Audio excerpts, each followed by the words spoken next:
Oh, we rolling deep with the Jets on the rise. A team full of dreams under these bright skies. The world is our stage, we ain't gonna hide. Green and white till we die. Jets worldwide, wide, wide. Johnny Boy and Snowball in the zone. Yeah, we're family here, never alone. Jets worldwide, this is where we shine. A true dedication, victory's our sign. Green and white forever, we in our prime. You know we gon' rise, just give it some time.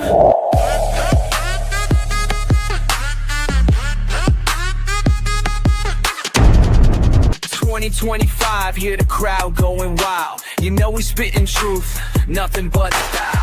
A city that never sleeps, we going buck wild. Our hearts beat as we Jets worldwide, wide, wide. Victory's a feeling, we won't let go. And Kyler Murray was never the same. So, hey, now the ending of that track itself, victory is a feeling that we won't let go. It needs to happen. All right. Let's keep building from this and keep it rocking. But it is Friday night. Thank you, everybody that has tuned in. Happy Halloween, first off. Jets Worldwide Special Edition. We got our guy in the building. If you guys have not gone over to his actual show, if you guys do not know who this man is, what are you talking about? Where are you living? Where have you been? Like, for real. But we want to welcome from Jets Worldwide a huge thank you to our guy, DT, Senior Dylan Tereman. What's going on, brother? Snowball, Johnny Boy, man. Happy Halloween, guys. I'm so happy to see your faces. It's always a great time on Jets Worldwide, wide. And we're going to have a fun time. I know it's going to be a little sad in the beginning, but we're going to have a lot of fun tonight. Yeah. This is the Nick Mangold tribute portion of our show. So if you're just tuning in, don't forget to hit the like button and the subscribe button. And we're going to go through a couple of memories that each one of us has about Nick Mangold. We can start with Dylan, and we'll go around the horn. I guess Nick has touched the hearts of every Jet fan in some way, and I think each person that knows him has some special memory. So we'll get right into it, right? So don't make me cry. Yeah. I mean, Dylan. Hey, first off, man, big shout out to the Mangold family. Like, it's can you imagine, right? I mean, that's such a huge loss to that family. Not only, his parents, but also the wife, the kids, and then us, this organization that he has been such a pillar for this. So I want to bring it over to you, Dylan. Talk a little bit about Nick Mangold, what he meant to you, and chat, please let us know a couple favorite memories, what you guys thought. But Dylan, I ask you this: Nick Mangold, what did he mean to you, and what are some favorite memories that you have of him? Well, I'll do the memory first. I think the coolest memory I have of Nick was him getting drafted into the NFL. When I moved, I was 10 years old, and I moved to the town that I basically grew up in from 10 to probably about 25 years old. I lived in the same town. So I met my friends that I still have now 20 years later. And the very first thing we all had in common was our love of football. We all loved different teams. So really the only time that we could come together and cheer for all of our teams collectively was the draft. And we used to play football in his backyard, and we'd go running in to watch the TV whenever our teams were picking. And it was the 2006 draft. I moved at the end of 2020 or 2005. So the first draft we ever watched together was 2006. I might have been, I guess I'm 11 years old at the time. And, you're waiting for that sexy pick, that wide receiver, that quarterback, that running back, that cornerback that's going to intercept passes all day long. And you get DeBrickashaw Ferguson and Nick Mangold. And you're like, these are the least sexy picks you could ever think of for the Jets, especially as an 11-year-old kid. and to turn out to be the two biggest pieces for a lot of the best teams that we watched growing up. And I would assume I'm around Johnny Boy's age. Snowball, I'm going to just guess you're a little bit older than us, but we grew up watching Nick Mangold like as like a younger kid into our, you know, young adult lives, with Nick going all the way up until what, 2015, 2016. So he was like the first introduction to the NFL draft for me. And I absolutely hated it at first. And then you come to realize that offensive linemen are your dad's favorite draft picks, right? Like those are the ones that your dad like, no, this is the right pick, son. Like this is what we needed. And it's true. Nick was great. And obviously DeBrickashaw was too. So that was my first memory of Nick Mangold. And he grew on me clearly, very easily.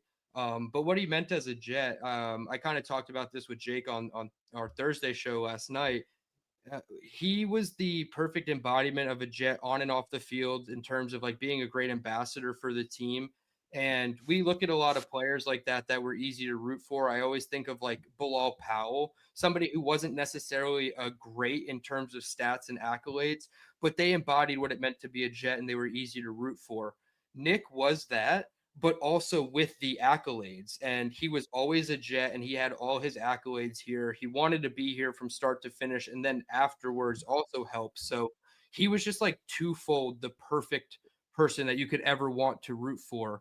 And it was so cool seeing, you know, people's wives wearing the 74 jerseys all the time back then too. But like everybody had 74 jerseys. It was just like a staple in your closet. It was always a Nick Mangold, and you can always go back to it and feel good about it when all the other ones in your closet no longer were relevant, really, right? And it's cool seeing everybody come out, players, coaches, the Baldy breakdown, like all that stuff is just it's heartwarming, because obviously he leaves behind a wife and 4 kids, which is just, you know, incredibly sad. Like those kids are all not like they're young, like they're not even like out of school yet. So like to not have their dad already is really unfortunate. 41 years old, the downturn after he publicly came out and talked about it. Like it's only been what, 2 weeks since that first message came out. So it's just really sad and unfortunate that we lose such a great.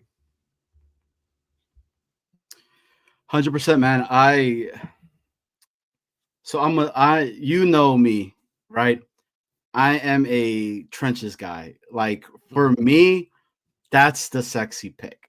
Like, because I truly believe that's what's going to have the most success if you're trying to build a team for the long run, right? And on both sides, right? On offense and defense itself as well. I'm a Long Island kid. So 74 was a number that a lot of people had constantly. So that 2006 draft, I remember it very, very well. And him being there, him coming up, seeing from the brick to him, and I was just like, man, these guys are huge. Like this is big, big, big. I'm gonna give a quick memory. One of my favorite Nick Mangold memories is, I don't know if you guys remember, but we were rocking the Titans jersey and we were playing the Steelers. And one of the guys try to like do the whole, you know, Palumalu jump over the center and try to get our quarterback. Now, when you had number 74 in the middle, he lifted his dudes up and just threw him up in the air and he did a full flip.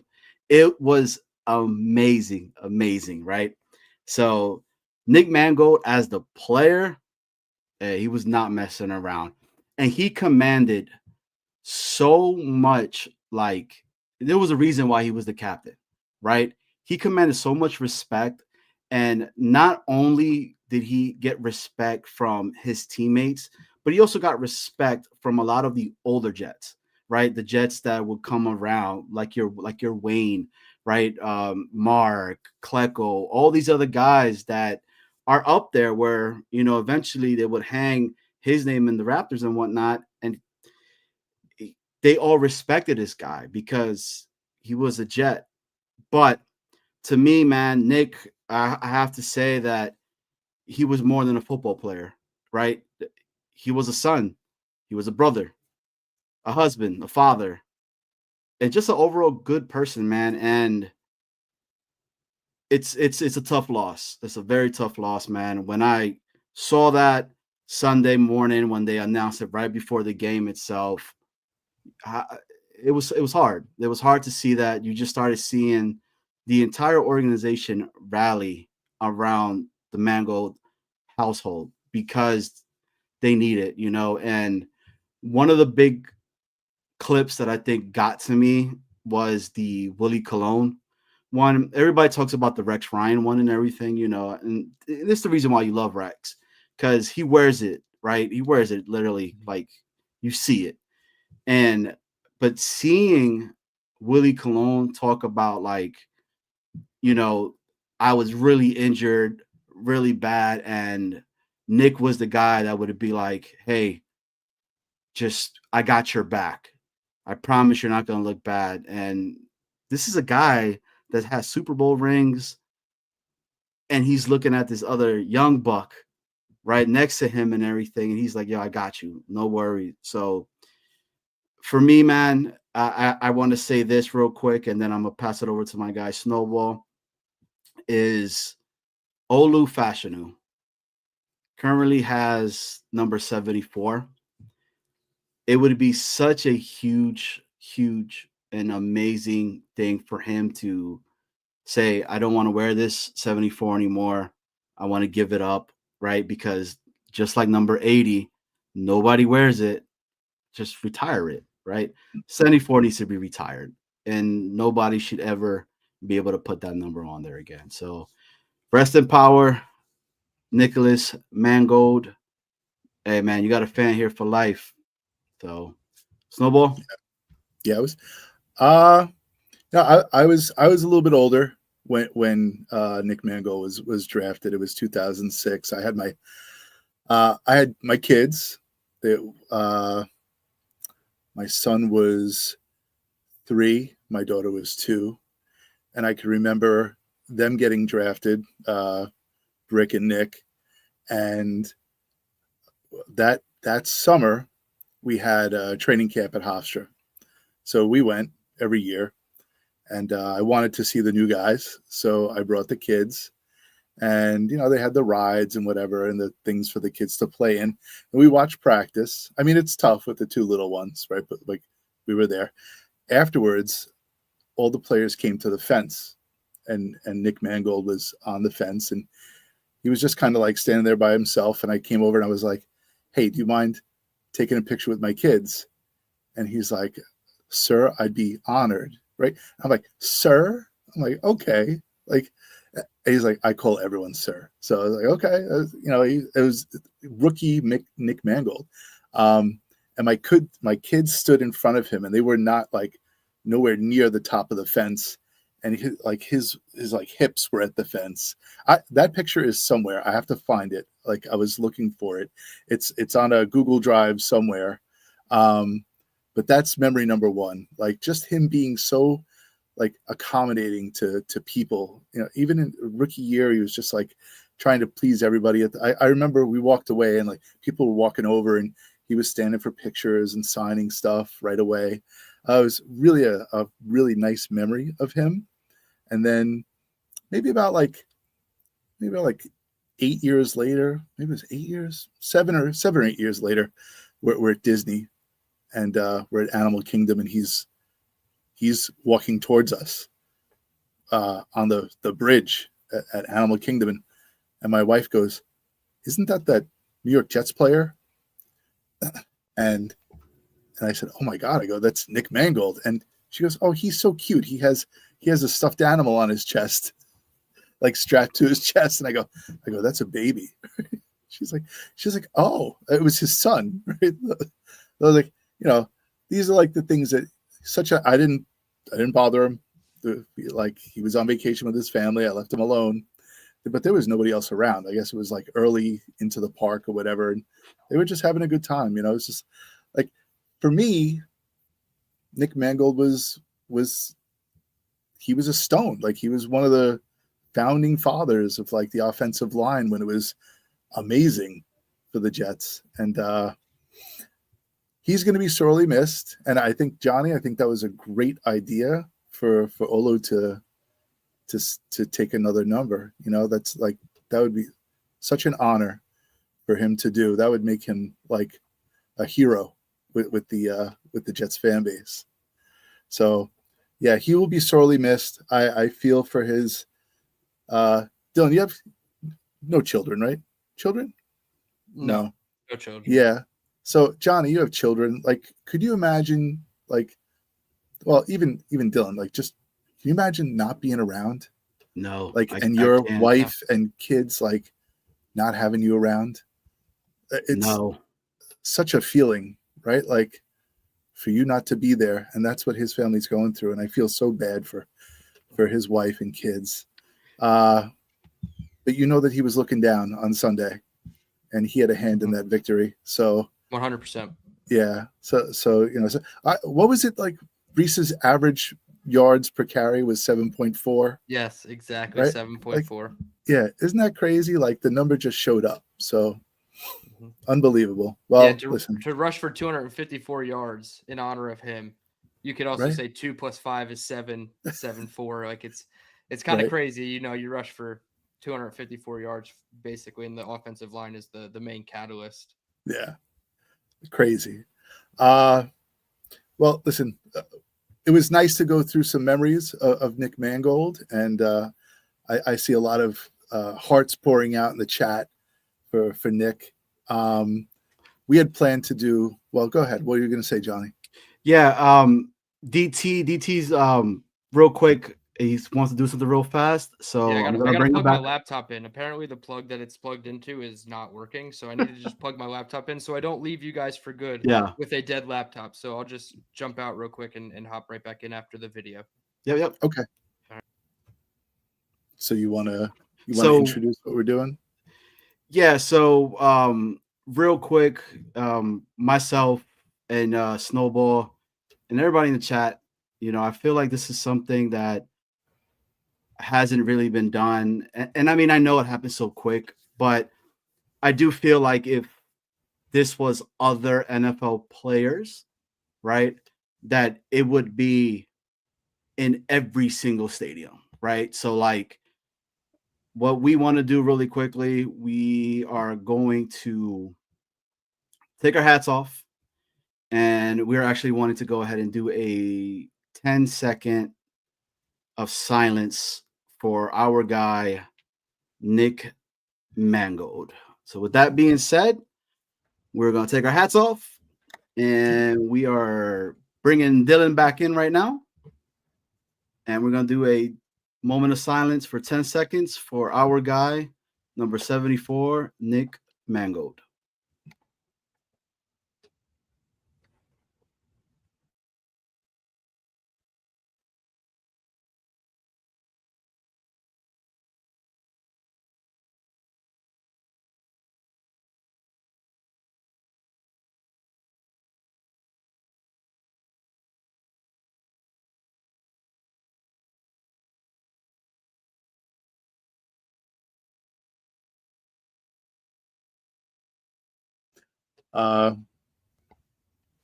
And with that being said itself, that was pretty awesome. So major shout out to Nick. But with that being said too, we also over here, shout out to our guy from Take Flight Today over there with Uptown Sports.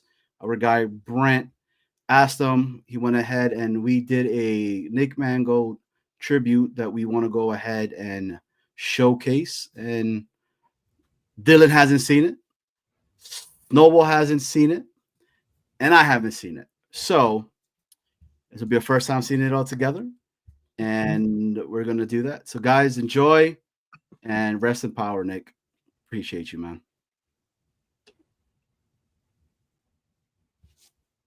Fifth choice in the 2006 NFL Draft, the New York Jets select Nick Mangold, center from Ohio State. What you're getting with Nick Mangold is a solid technician, understands the game. I want to retire as Nick Mangold, the New York Jet. All my time here with the New York Jets, I just want to be remembered as someone that gave his all.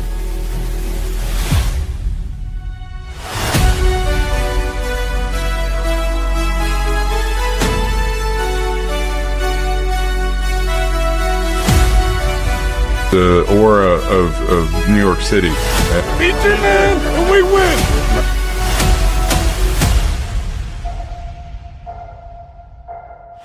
try to be even keeled with the highs and the lows, nothing good, nothing bad, and just stay the same person. I'm a New York Jet, will be forever.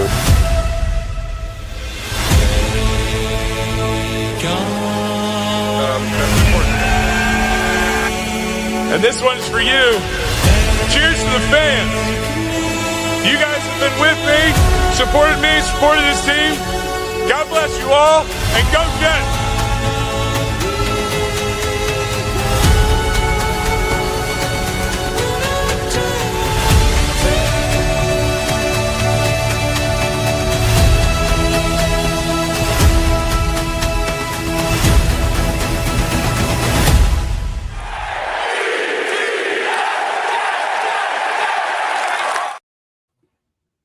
Well, God bless Nick Mangold and his family. 100%. So somebody was cutting onions, and I needed to put on a mask on because I can't have you guys watching me tear up over here. Like, I got street cred to talk about over here. But so it is the Halloween edition of the show, hence the masks. And well, what are we going to do next? We're going to do a little film analysis with Dylan. I think we should, right? Plan, right?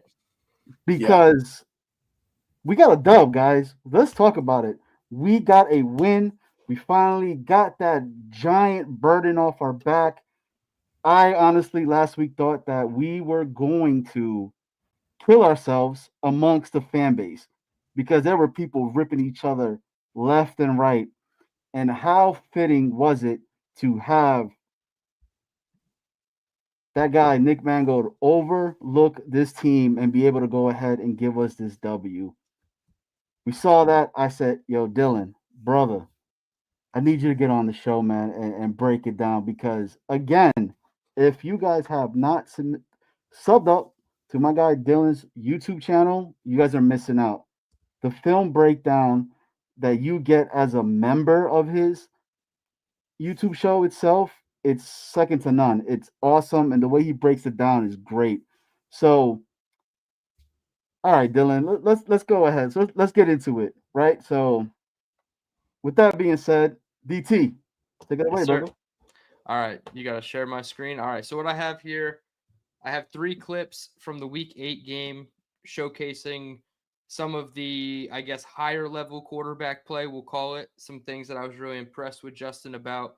And then I also have on the back end 3 clips of a lot of people's leader in the clubhouse for their quarterback 1 in this upcoming draft, Fernando Mendoza. I have 3 clips of Fernando doing similar things in his offense. I believe it's both in his time at Cal and Indiana. So it's more just to paint a picture that in such a great offensive game where Justin Fields had, pretty high level moments, still some things left on the board and some things we need to clean up offensively. I still want to point out that there are a lot of things where you could drop a rookie quarterback in and he can do a lot of the same things Justin Fields can do. So maybe we shouldn't be so scared to let this regime draft a quarterback in the upcoming draft. So the first one I have here is the touchdown pass to Tyler Johnson. So I'll play it through and talk through it, and then we can go back and kind of play it slower.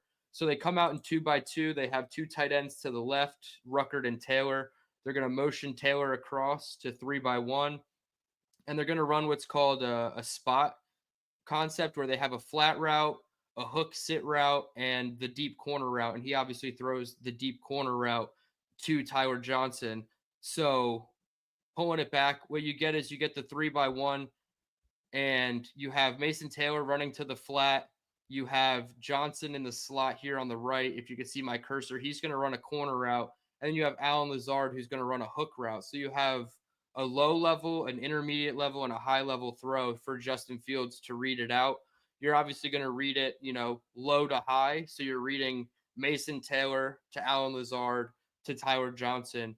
But because they have the safety blitzing, as you can see, there's, 6 men rushing at the line of scrimmage already as the ball is snapped, and then 3 other second level defenders behind him. So technically 9 in the box. They're going to send a safety free against a 6-man protection with the back end. So you really have 7, but you still don't have the numbers to block it up. So they send the safety off Armand Membu right here. Justin Fields looks like he could have Mason Taylor in the flat. Number 29, Cam Taylor-Britt looks like he's in man coverage on Mason Taylor. So you have, number 29 running through a lot of traffic right here, trying to get to Mason Taylor in the flat. But because Justin Fields' throwing lane is obstructed by the blitzing safety, number 27, right here, he's not able to throw the pass to Mason Taylor how he wants it. And it looks like it could work, right? Mason Taylor can catch it and run up the sideline before 29 gets to him.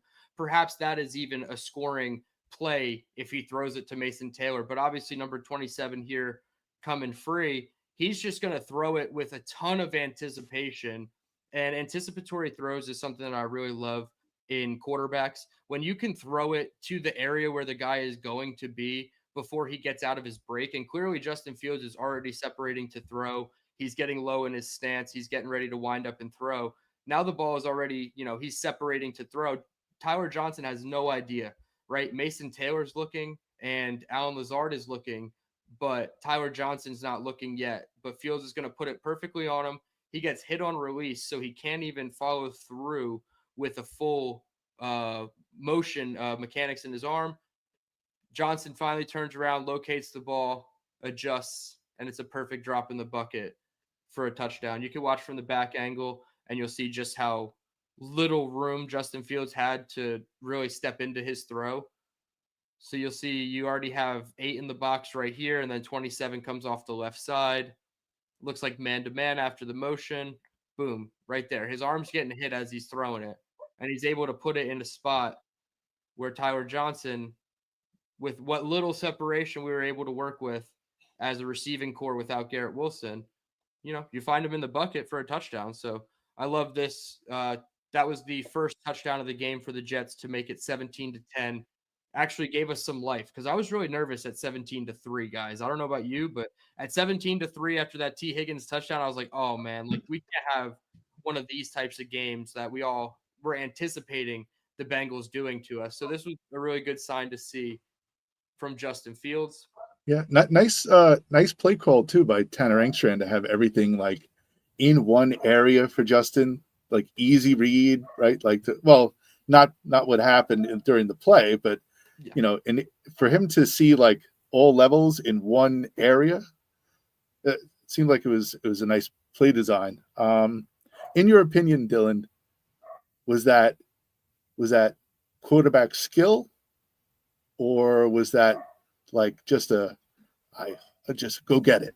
Like, I think it was Justin just playing a little bit more freely, right? And I don't remember how many like rhythm throws he made before that. I know he had a dagger concept to Tyler Johnson and then an in-breaking route to Tyler Johnson earlier in the game. So I just think it was Justin playing more freely and with more confidence. But to your point, the coaching staff did put them in a good situation. They love to run that exact concept. They've run it before. It's a very vanilla concept, and a lot of former quarterbacks that do college or film breakdowns, they'll tell you that that's not really an advanced concept. It's more easy for the quarterback to read and get through his progression. But to your point, it was a half field progression instead of a full field read where he has to go from the right hand side of the field to the center to the left hand side of the field. So he has everything all to one side, and a lot of quarterbacks do well with half field reads.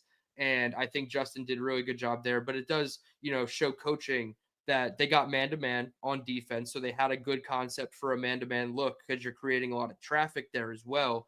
So, yeah, I think it was a mixture of both. But it was definitely Justin playing more freely with confidence. And it showed because it was more like his week 1 performance where I thought he was playing with all the confidence in the world. So Dylan, let me ask you this, right? So with that play itself, one of the biggest I guess one of the biggest misconceptions of Justin Fields' game is the anticipation of a throw, being able to essentially throw a wide receiver open. You saw it on this, and you kind of hit it when saying about the play was super vanilla itself. He could have went with the safer route if he really wanted to some way, because in the couple of games before, that same type of play, because you're completely right, they've run that play multiple times. But his issue is you would see that and he would try to essentially sidearm it to almost go around that. It like every single time always got batted down. Mm-hmm. This time, like you said, he played a lot freely. Now, there's been said a lot that we played a Cincinnati Bengals defense that's super bad. Mm-hmm. But we also came into this game without our wide receiver one. And then every other wide receiver that we had, we got guys from the practice squad that we pulled up, et cetera, et cetera. Do you see within that play itself that the Bengals were in a bad defense? Or was it truly Justin Fields throwing his actual receiver open?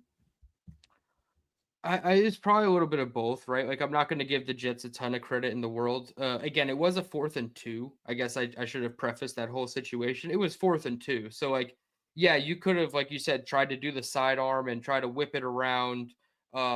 What's that movie where they move the guns or the bullets in the gun? Wanted, right? Where they can just like curve the bullets around the entire building. If Justin Fields was able to do that on that play, sure, maybe, but most likely it's getting batted down or it's getting dirted and it's not even making its way to Mason Taylor. And in a gotta have it situation, I think it was, a combination of everything. A little bit of offensive play calling was good. The defense they got to show against it was good, right? Having man instead of zone coverage. And then, just having a quarterback playing as freely as it is. I think it's just a combination of everything and obviously a little bit of luck, right? You have to have a little bit of luck in those situations, but it was just all in all, it was a very impressive throw by Justin. And unfortunately, you don't see a ton of them. So you're trying to like scrape and claw and hold on to all those moments with Justin. And maybe that's the reason why some people think that he could be the future answer for this team. But when he reverts back, it's not the same quarterback whatsoever. So I want to see more of this moving forward. And hopefully it's just a sign that, maybe he is turning a corner. Gotcha. We can only hope. So that play, that's the first touchdown, essentially built his confidence that we feel like has probably been beat so badly as of lately. And don't get it twisted, everybody. Justin Fields has been playing really bad, so I don't want you guys to think that I'm just like, oh, this is it and everything like that. But I think that was a big confidence booster for a guy that had so much mental things going on in his head prior to that. And to be able to do something like that when we were down, like you were saying, and have us be competitive, I believe is huge. So I know you got more, DT, so let's get into the other ones. Yeah, absolutely. So this one is the first play of the Jets. I guess we'll call it their final drive. Obviously, they had the kneel down to essentially, put the game away. But this is the drive starter of their final touchdown drive where they are down 38-32. And they're going to run a comeback route to the top of the screen to Arian Smith. So this one, and this play specifically, let's hope I don't die. For anybody who watched the film review that I did earlier in the week on my channel, I got to this play and I had a coughing fit, and I had to mute myself over and over for 5 minutes to relieve myself. But I was just that emotional about Arian Smith catching a 23-yard pass, and it was a really good play to start the drive in a situation where you're down 7, trying to come back in the fourth quarter. So we're looking up at the top of the screen. The Bengals come out in a 2-high set. They motion over Taylor again. They roll down the safety. Looks like cover 3, post snap. Arian Smith runs a good comeback route. Justin Fields with enough anticipation, not a ton, like compared to the first throw, obviously. But we'll go all the way back. The Bengals do a good job of somewhat disguising their coverage, right? They have 2 high safeties here. Post snap or pre snap, the Jets again come out in their 2 tight end formation. They love doing this. They usually motion one over. It's usually Mason Taylor. And then now they crash down with one of their safeties, number 27, and they keep Geno Stone as the single high. So that's going to give you an indicator that it's most likely zone. So it's probably cover 3 because cover 1 is a man look. Just little things that you can try to guess pre-snap. I'm not saying it's definitive, but Then you also have the cornerback playing up against Arian Smith. In my opinion, this technique where he puts his butt to the sideline and just backs out, that shows me cover 3 as well. And then you get to the, 5 yards into the route stem, and you have cover 3. Both their DBs with their butts to the sideline, single high safety, easy indicator. You have your 4 underneath defenders. Most of them are biting on the play action, which I think is cool. Fields gets to the back of his drop. I believe it's a 7-step drop. He's looking already at Arian Smith, as you can see, but the DB is looking right back at him. So he waits. Justin waits. Now Arian Smith is in the blind spot of the defender. So the defender's looking at Justin Fields. He's not looking at Arian Smith. And Arian Smith is chopping his feet, getting into the stem of like the break of his stem.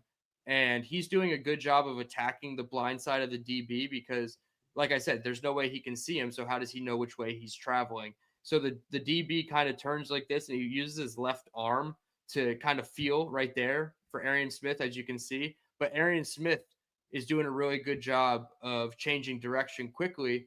He leaves the DB in the dust. And yes, it's not a ton of anticipation, but you can see if you look back at Justin Fields, right here is the second he loads up to throw. He's down low in his stance. He's doing his usual thing. He's separating his hand from the ball here, and the ball is coming out before Arian Smith is truly out of his break. He's looking back at him now, but it is slightly, anticipatory for Justin, and he just throws it. What is Look this? at this. 30 yards? Look at the size of that pocket. Like you could literally put a dining room table. You could put a dining room table in there. It's and gigantic. Again, that's part of the reason why I think playing with confidence with Justin came so freely in this game. I mean, you have a chip from Mason Taylor on Fashion News assignment here. You have a lot of those guys that bite down on the play action that end up bailing out. So you get, a chip. So 6-man protection. Okay, Ruckert's still in there. So you have a true 6-man protection with a chip against 4 rushers on a really bad defense. So yeah, Justin Fields, when you have a pocket like this, he's going to feel as comfortable as he ever will. He doesn't have a barreling defender down on him. He's not running for his life. So yeah, these are the things that environmentally work well for Justin Fields. He's able to put his foot in the ground. Arian Smith out of his break. Great job. I mean, just great job hands catching it. But let's look at the separation too. Like that DB is lost. He's so fast. That's so fast. 3 yards of separation, and he gained it rather quickly, right? He started chopping his feet maybe at the 38-yard line, we'll say. He starts chopping his feet here, gets out of his break within 3 yards, and the DB runs an extra 3. So Arian Smith did a really good job of working back. Great hands catch on the sideline. He didn't need to pull it into his body. And it's a great drive starter. In a situation where you're down 7 points, you absolutely needed this to get you from, the 42-yard line, your own 42-yard line, all the way to the 36-yard line. You're essentially in field goal range. That's a 53-yard field goal after one play. I obviously understand you need the touchdown, but it just goes to show how quickly it is and how easy it is to get into field goal range in today's modern NFL. So I love this one. I loved any chance I can get to highlight Arian Smith as well on the play. Pump fake, and Arian Smith could have just kept going. Yeah, he could have. Yeah. So let me ask you this, Dylan, really quickly. If you could forward it a little bit, when I believe that's Tyler Johnson that's getting ready to cut into the middle, like right here, yeah. So I have a couple of questions in regards to this play.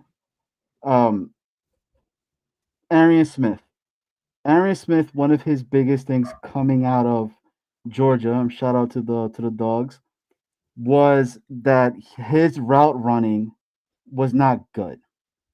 Right? So would you say that the route that he ran on this play was really good?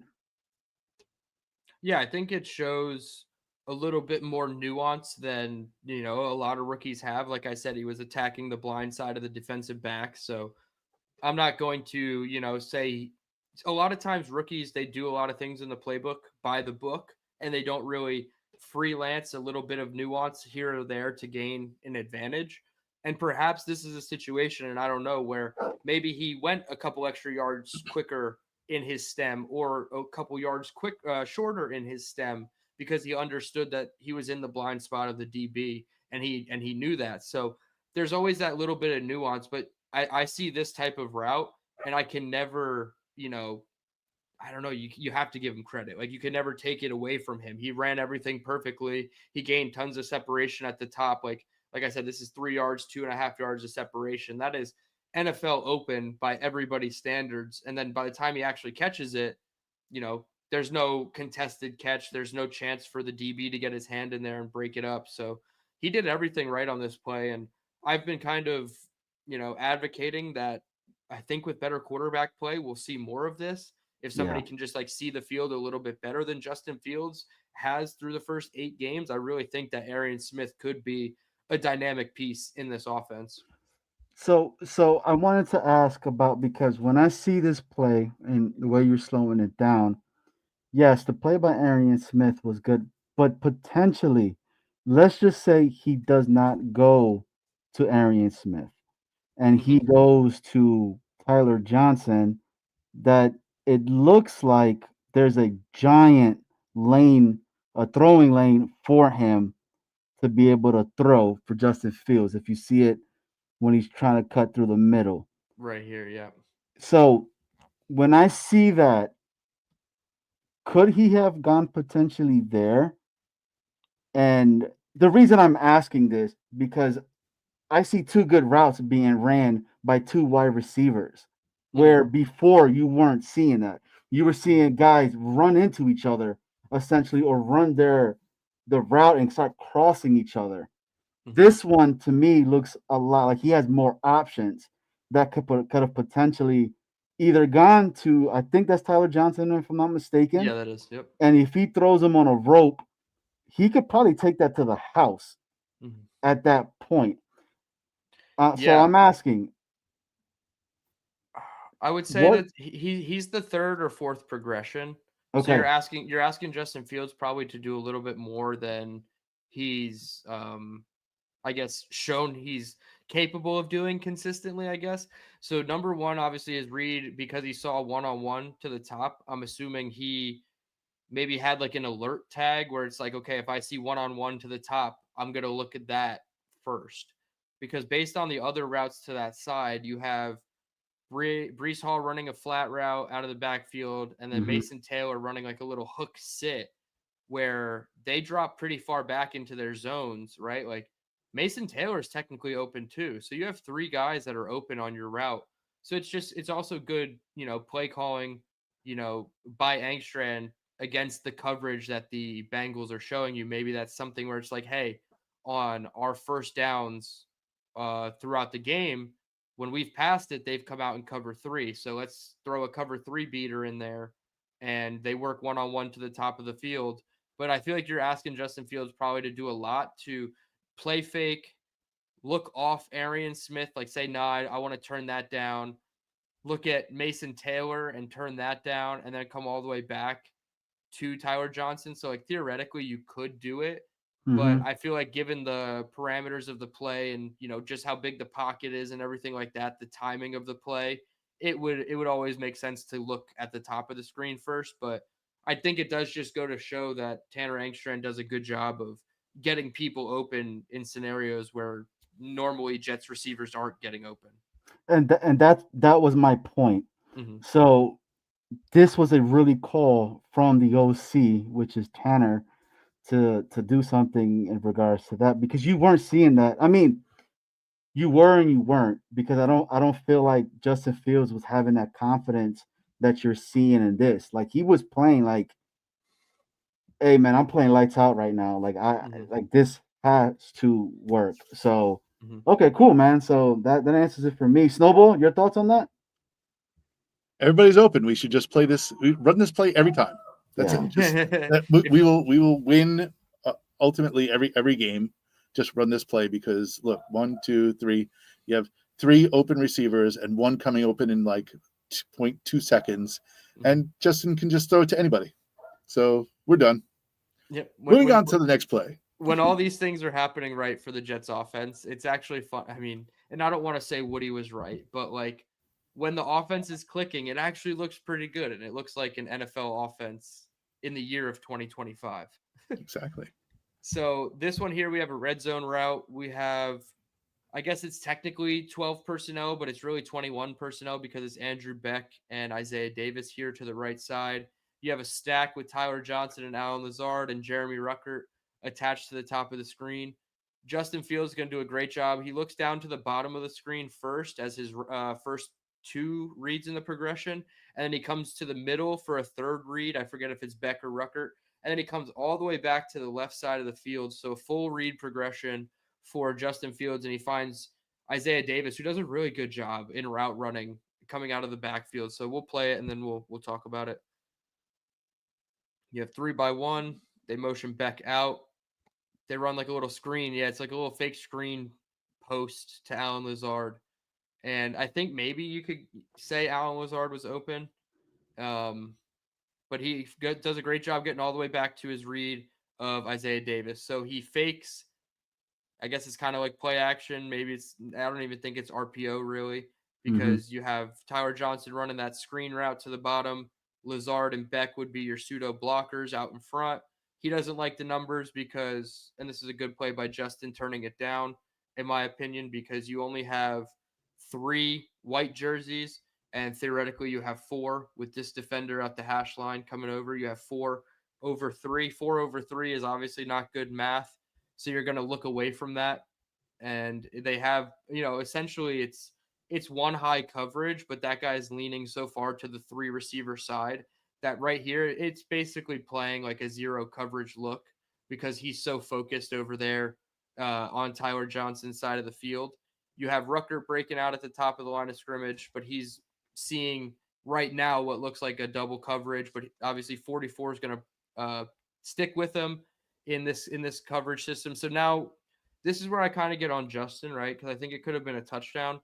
Right here, he's standing in the pocket. Everything looks great. He has no need to bail out of the pocket, right? Obviously, nobody's really coming open. It looks like he's already got off. He's looking down the bottom of the screen, so he's gotten off that read, whether it's to Beck or to Lazard. He snaps his head right there. He's back now looking at Jeremy Ruckert in the middle of the screen, and now he's already looking at Isaiah Davis. And unfortunately, I mean, you could theoretically throw that to Alan Lazard if you stay on it just a second longer, right? Geno Stone, number 22, he's creeping over a little too high, and Alan Lazard does a good job of getting him to turn and open his hips back the other way. I mean, yeah, he throws up the mailbox, which, like, come on, don't put your hand up in this offense when it's all been pretty putrid. Like, you're not winning like some crazy route and you need to throw your hand up. Like, if Justin didn't see you, it's probably because, like I said, he's bailing out of pressure a little too quickly, or there actually is pressure. I think he bails out of it a little too quickly, and then the actual pressure gets to him a little bit here, throws off his back foot on a wonky platform. But watch Isaiah Davis here coming out of the backfield, cross up Logan Wilson. Pop, pop, turn. Oh my gosh, that speed turn by Isaiah Davis. I know I'm playing with a clicker so I can show it like faster or slower. Just look at him turn his hips compared to how quickly Logan Wilson stops and turns his hips. Like, that is so fluid for a running back to spin out of his route that quickly. Fields puts it on his upfield shoulder, and he can just run and gain an extra 6 yards after the catch. And now it's, 2nd and goal from the 5. So we'll show it from the back angle real quick just to show, like, I think he could have squeezed it into Lazard if he just held on just a second longer before he took his eyes away. So you really don't have anybody in the middle of the field here. Like, there's that's middle field open to me. Like, that defender vacated. He's still looking there. Lazard is breaking out of his route about now, but he's already off it, right? He just snapped his head to look at Jeremy Ruckert now. And I felt like he could have had Lazard. Obviously, the pressure gets to him eventually. And you see Alan Lazard streaking across from the right side. But this is a great job by Isaiah Davis. I love Isaiah Davis. I'll play at full speed. Boop. Like, oh my goodness, it's so easy. And he puts it on the right shoulder too. Like, Justin Fields does a good job. If he throws that to Isaiah Davis's backside shoulder, Logan Wilson probably catches him and tackles him right away. So he puts it on his upfield shoulder. Obviously, you want to see him use his hands, but that's okay. turns upfield, and boom, gains an extra 6 yards. So a phenomenal play by Justin Fields to get all the way through his read, even though he did things wrong in the play, in my opinion. I think the end result was still very positive for what it could have been. It's crazy to see the anticipation that and the ball placement, in those like split seconds. Granted, you don't want to see Justin, come off of reads that fast, but the fact that he moved his eyes and found Isaiah Davis in that position and was able to, like you said, hit his upfield shoulder. Like, I bowl, right? So like, I can place a ball on a lane and like, there's nobody in my way, obviously. But, you're looking at 1-inch boards and like, if you say hit this board, I can hit it. Mm-hmm. It's the same thing with a quarterback. Like, and obviously a shoulder is bigger than 1 inch. So like, there's a big zone to hit. And that's just amazing to me, with pressure in your face to like, to accurately throw to that spot is fantastic. I'm not saying that, I'm going to throw my green colored glasses on right now for Justin Fields, but things seem to be, and granted, the Bengals defense is the Bengals defense, but things are if you look at this game, everything is trending in the right direction. Mm-hmm. So Dylan, so let me ask you this then, right? Because I feel the same way you feel within this play of itself, because it's frustrating in the sense of him bailing out a lot quicker, shuffling the feet real quick and everything. Mm-hmm. He gets into that platform that it's a difficult throw. I can't front like that. Throw that he did, it looks hard, right? It looks so awkward. Yeah. But I want to ask you this, right? So let's just say that he didn't do that. And he does see Lazard. This is one of the problems that Justin Fields has, right? The anticipation piece of it. So Lazard he knows his play. He knows where Lazard is going to go, right? He should be able. Yeah, this is the better one right here. Yeah. So once Lazard starts to break on his route, it's open. It's Bengals touchdown. It's there for him. Mm-hmm. What type of throw should have Justin Fields done? Would it be of a throw in the sense of because he's always known for trying to throw it in there, right? Yeah. He wants to throw that ball as hard as he can, but it looks like if he lobbies it a little bit or give it a little bit of some like floating of the ball itself, it's 7 right there, and he's probably looked at like, holy crap, like Justin Fields is seeing stuff a lot better than what he was seeing before. Now, am I crazy for seeing this and thinking that? Or do I have any type of substance on what I'm talking about right now? No, you definitely do. And I guess one of my biggest frustrations, I guess I should put it that way, just not to absolutely kill Justin Fields for playing this way, but most quarterbacks in the NFL are aggressive enough where they're still looking at their number one, and we'll go to like right here where his eyes still should have been on Allen Lazard.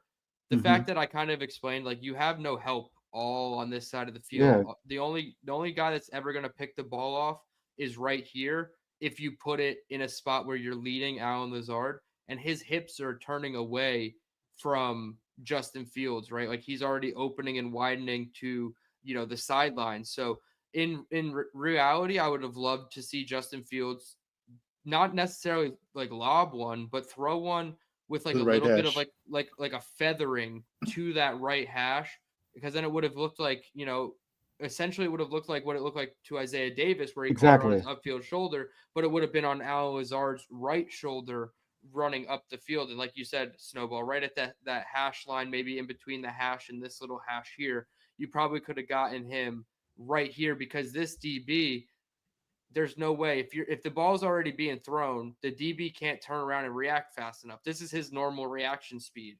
Like, if he's throwing that to the 4-yard line right hash right here, Allen Lazard is beating those guys to the ball. And sure, maybe he has to make a weird catch where he doesn't fully get into the end zone, but it's the aggression and the anticipatory with the aggression that I would love to see more of from Justin Fields, because I don't think it's a good thing that he has 0 picks. I know it's kind of talked about in a very good way for Justin Fields, but you're playing a little too scared for me. And I get it. We put up 502 yards of offense, so it's not the best game to really nitpick leaving plays out on the field, but this certainly was left out on the field, and we scored, right? We ended up throwing a Brees Hall option pass touchdown to Mason Taylor, but I feel like this could have been a touchdown here, and I don't think number 22, I believe Geno Stone, I don't think he was ever going to get back over to help Lazard if he just kept his eyes on him for, 3/4 of a second longer. So I don't think you're wrong in that, but it definitely could have looked better. Again, the result was fine, but the process in which we got to the result wasn't the most efficient. And that's kind of Justin Fields' MO right now. And so yes, so him playing so conservative instead of just letting it rip, where he's known to say that in his pressers that yes, I know that I don't throw the ball sometimes like I should, and I need to go ahead and let it rip. I see this play, even though it was still a good play in regards to Isaiah Davis, but I see it being more of Isaiah Davis than Justin Fields itself. So cool. All right. Yeah. So that was the end of the Fields segment, and I could just rip through the 3 Mendoza clips, talk about all 3 of them, and then get your thoughts collectively, because there's really it's not like a one game situation. It's just like a multiple. It's one game from Cal, or two clips from Cal and 1 clip from Indiana. But in the same light of Justin Fields, one is a slightly anticipatory touchdown throw. You have a deep comeback to the field, and then you have a full progression read. So this one Dylan, is what's up? So before we get into this part of it, right? I gotta see it because I gotta take this mask off. So I want to ask you this, right? Mm-hmm. I have no idea who Mendoza is. I don't know who he is. What does he do? What's he playing like? Can you dumbify it for me in the sense of what's the big hype on Mendoza? Like, why is his name that I constantly hearing right now the flavor of the month for the New York Jets? Yeah, there's plenty to like about Mendoza. The first thing that comes to mind, and we talked about it with Justin, is the anticipatory throws. I think he's really able to see things a couple ticks sooner, and he's able to throw it, with more anticipation than some of the guys that I've watched so far. I think what I like about Mendoza is he has a lot of starts under his belt. He has 19 over 2 seasons at Cal, and then he has, I think, 8 this season. So that's 27 starts, and it looks like Indiana's going to go to the playoffs. So you're looking at potentially 30 plus starts, barring health for Mendoza. And I think 30 games of college football is, almost the minimum threshold for a lot of people. Like, I'm starting to get there myself. I don't want a guy like Ty Simpson who is started 8 or 9 games in college. That makes me really nervous. So give me the guy like Mendoza who's going to have 30 collegiate starts. He threw 4,700 total passing yards over those 2 seasons at Cal with 30 touchdowns. Transferred to Indiana this past season, and obviously Curt Cignetti, his coach, has really improved his play as a quarterback. But he's also gotten Curt Cignetti a really lucrative contract extension with the Hoosiers. So they're now 8-0. They're sitting at the number 2 rank in the country. And a lot of times, like, if you don't have a quarterback, you're probably not going to go terribly far in college. And I think he's one of those guys that elevates the play of the guys around him. I know he has the one wide receiver now, Elijah Surratt. I believe that's the one that you were telling me about, Johnny Boy. So he has one guy who has, like draft buzz about him, right? But I feel like he elevates the other guys on his team so much more. And I don't have his stats inputted from the most recent game that he just played, where he went off and threw, I think it was like 5 touchdowns or 5 total touchdowns. But going into that game, he had a 21-2 touchdown to interception ratio, and it only got better after this past game. So like, he's really, taking care of the football, but in a different way. Like, it's not ultra conservative like Justin Fields. Like, he's actually, and you'll see right here in the first clip, like, and this is California. This isn't even when he got to Indiana. He's really, taking risks with the football, and he's not afraid to make mistakes. And it seems like he doesn't normally make the same mistakes twice. So I think that's what I like the most about Mendoza so far. So has he played schools that you could be like, these are big time schools, and he's doing this against these types of programs itself? Because again, I don't know about Mendoza like that. I really don't. I'm not that in depth when it comes to the college quarterbacks and what they're coming out and everything. If I'm being very honest with you, right? Quarterbacks scare me coming to the New York Jets, if I'm going to be 100% honest with you.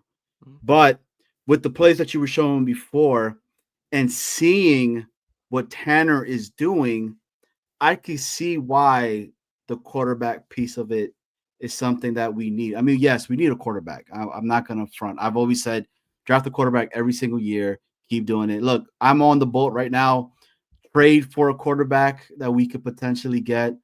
Put him on the team right now. And then if we are able to get this guy itself or whoever is up and coming, I would go right ahead and say, hey, I'm on board as well. Give me more options to essentially hit. But so Mendoza. Yeah, his schedule this year has been pretty light, if I'm being honest. He started the season against Old Dominion. They won by 2 scores. Then they played Kennesaw State, and they won 56-9. They then played Indiana State and won 73-0. They destroyed Illinois 63-10. They had a close one against Iowa 20-15. The game against Oregon, which is one that I have a clip from, they won 30-10. That's against Dante Moore and the Ducks. They won 38-13 over Michigan State, and then this past game, 56-6 over UCLA. So their past 4 games, Iowa, Oregon, Michigan State, UCLA are more like respectable schools, but he really started off with some cupcakes in Old Dominion, Kennesaw State, and Indiana State. But that's what you're supposed to do, right? You're supposed to beat up on inferior opponents, in my opinion. So I don't necessarily put a lot of stock into those games, but he's doing what he's supposed to do and balling out in those games. DT, I'm not even gonna front, bro. You kind of hurting my feelings right now with the Monarch talk because that's my college, ODU. Shout out to all the Monarchs, So I'm sorry. No, that's all good, man. I'm just breaking balls right now. I want to draft people on the defense. But all right, cool. So damn, that hurt, man, when you said ODU cupcake. I was like yeah, big fella just put it in the chat. Yeah. They only lost 27-14. So like it wasn't like the score was 63-10 or 73-0 like the other games. But yeah, that's on me. Hand up. I don't. No disrespect.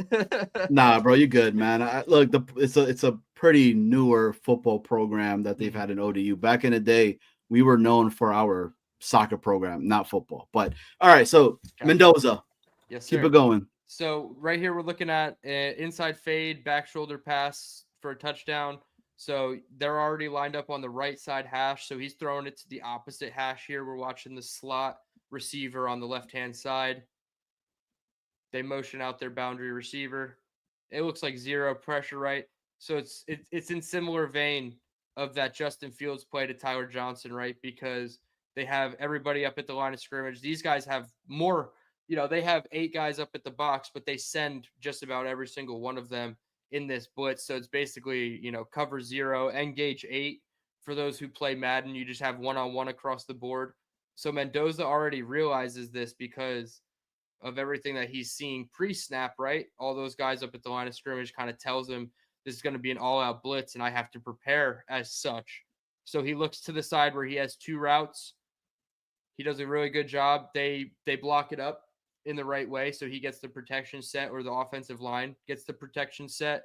They're going to shift everybody to the left side of the screen, so the free rusher is coming from the blind side of Fernando Mendoza, technically. So he's throwing.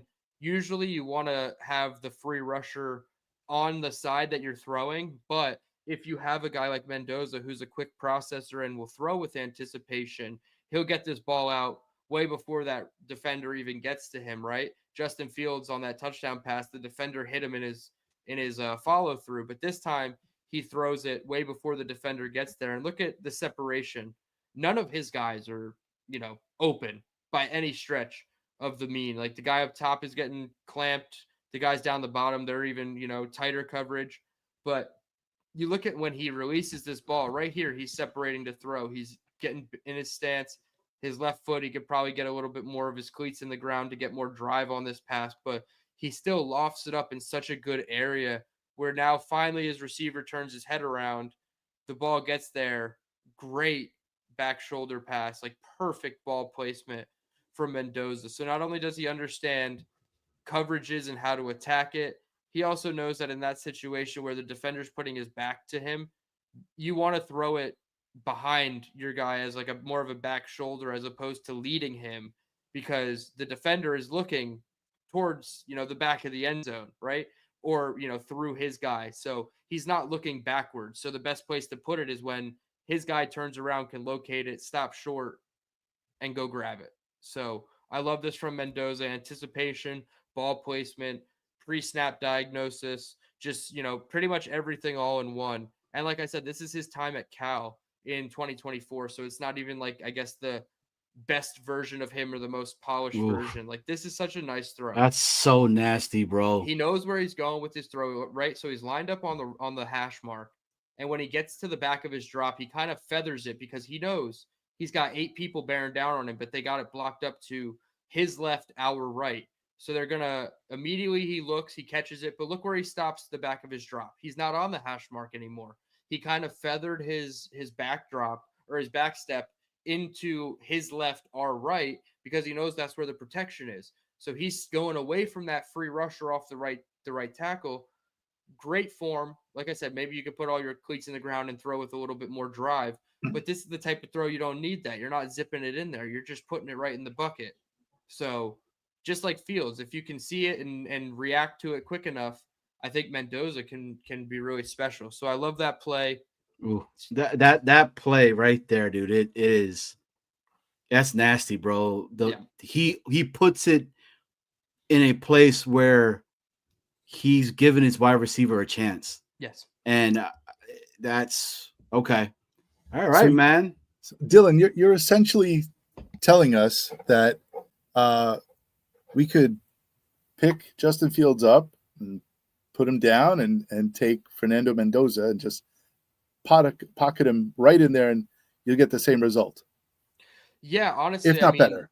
Yeah, I mean, considering what the median Justin Fields performance has been, right? If you take the highs of Pittsburgh and Cincinnati, and then you take the lows of Buffalo and Denver and Carolina, you've probably come to like about an average, quarterback performance. And honestly, right now, the way that Mendoza is playing, and I know there's some people that really credit the coaching staff more so than the talent of the player.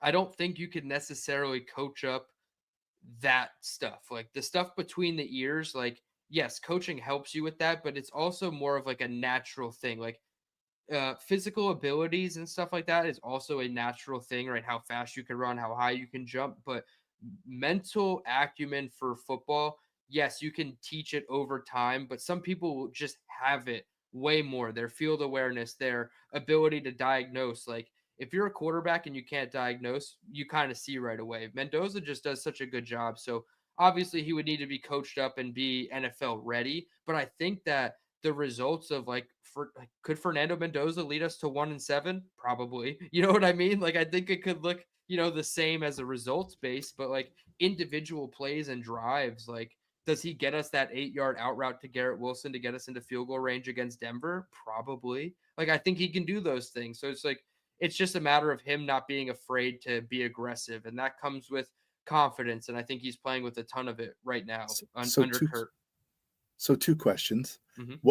One being, we see that Tanner Engstrand is not utilizing Justin Fields' running ability as much as we say. So they said And Aaron Glenn, you can quote him. He said, "We're gonna let Justin play quarterback." Mm-hmm. So I mean, they're really doing it. Like they are like gluing him in the pocket. Occasionally they let him run, but like not many design runs for him. So is Mendoza a runner, first of all? He can, like I called it functional mobility. He's not going to wow you with his speed. Let me pull back some of my notes that I have. Yeah, he does an okay job. Yeah, functional mobility won't wow you, but he does have the ability to get upfield with his legs. He puts his head down more often than not. A lot of times defenders ease up on, hitting him at the conclusion of the play, but a lot of times he does like look to put his head down, and they'll run, QB draws when it's opportune, and kind of like that Joe Flacco zone read keeper against the Steelers. Like if he sees it, he'll run it, but it's not something that is I guess a consistent positive in his game, right? Like there's going to be times where he probably doesn't escape that edge pressure coming off the edge and he can't get out of the pocket quick enough and he gets taken down for a sack. But there are times, I think he has 270 yards rushing this season, which is a career high for him over his 3 seasons as a starter. So it's there, but it's nothing like Justin Fields whatsoever. Right. But he seems like he would fit the mold of a quarterback that Engstrand would game plan with. Yeah, absolutely. And Microfox just put in the chat, he says Mendoza's comp is Jared Goff. Goff would not do well here with the Jets. And I'm honestly thinking the exact opposite. I think a guy like, Mendoza, if he is the Goff comparison, and I'm not big into like comps, just because I haven't been doing it long enough to like have a cachet of, okay, that guy reminds me of this guy for sure. But Jared Goff thrives under Ben Johnson and Tanner Engstrand in the past couple seasons. So like to me, I would push back and say I think they could, tailor the offense around him. I think Engstrand at points doesn't like having a quarterback like Justin Fields because it's all timing based. When Tanner Engstrand explains his scheme, it's timing based. You get to the back of your drop, that is the same time your guys are supposed to be breaking on their routes, getting open for you. You throw it right, and Fields just kind of holds on to the ball for too long. So I feel like it's a mesh, like an oil and water type of mix sometimes with Engstrand and Fields, where Mendoza is more like oil or water and liquid IV, right? I feel like he just like helps, enhance the water that Engstrand is putting out there. So I think it's actually a better fit than Justin Fields would be. And second question is throwing motion. Throwing motion for Mendoza as compared to Fields. I know Fields has a tendency to really wind back and open up. Mendoza's throwing motion, you're in favor, yes or no? It's somewhat similar, like it's a bit elongated. It's more over the top than I would say 3/4. He does have the arm angle stuff on display at times, right? He doesn't use it a ton. It's not like Zach Wilson where everything was either 100 miles an hour or it was like a 3/4 shortstop trying to turn a double play ball from Zach. So like he does do a good job of mixing it in when he needs to, but I would say for the most part his like base release is a little bit more over the top and elongated, but probably not to the speed of Justin Fields. It's probably a little bit faster than his. DT, and then last question for me in regards to Mendoza, I'll let you keep on going. So I've said it very often that playing quarterback for the New York Jets, you have to have a mental fortitude to be able to be here. What I mean by that is you are seeing live what just occurred to Justin Fields to the point where this guy was crying in a closet. Okay. I say that with Mendoza. Does Mendoza, from what you're seeing in your notes, do you believe that he has that mental capacity to be able to go on a presser, deal with an owner like Woody Johnson, and not only that, but also with the New York media that can be so brash as well, and a fan base that, if we're going to keep it 100, we are real a-holes. Like we really are, if I'm going to be honest with you. No disrespect to anybody, but we want stuff like as of yesterday. Like I expect this guy to come here and he's the next Joe Montana and is going to lead us to a whole bunch of Super Bowls.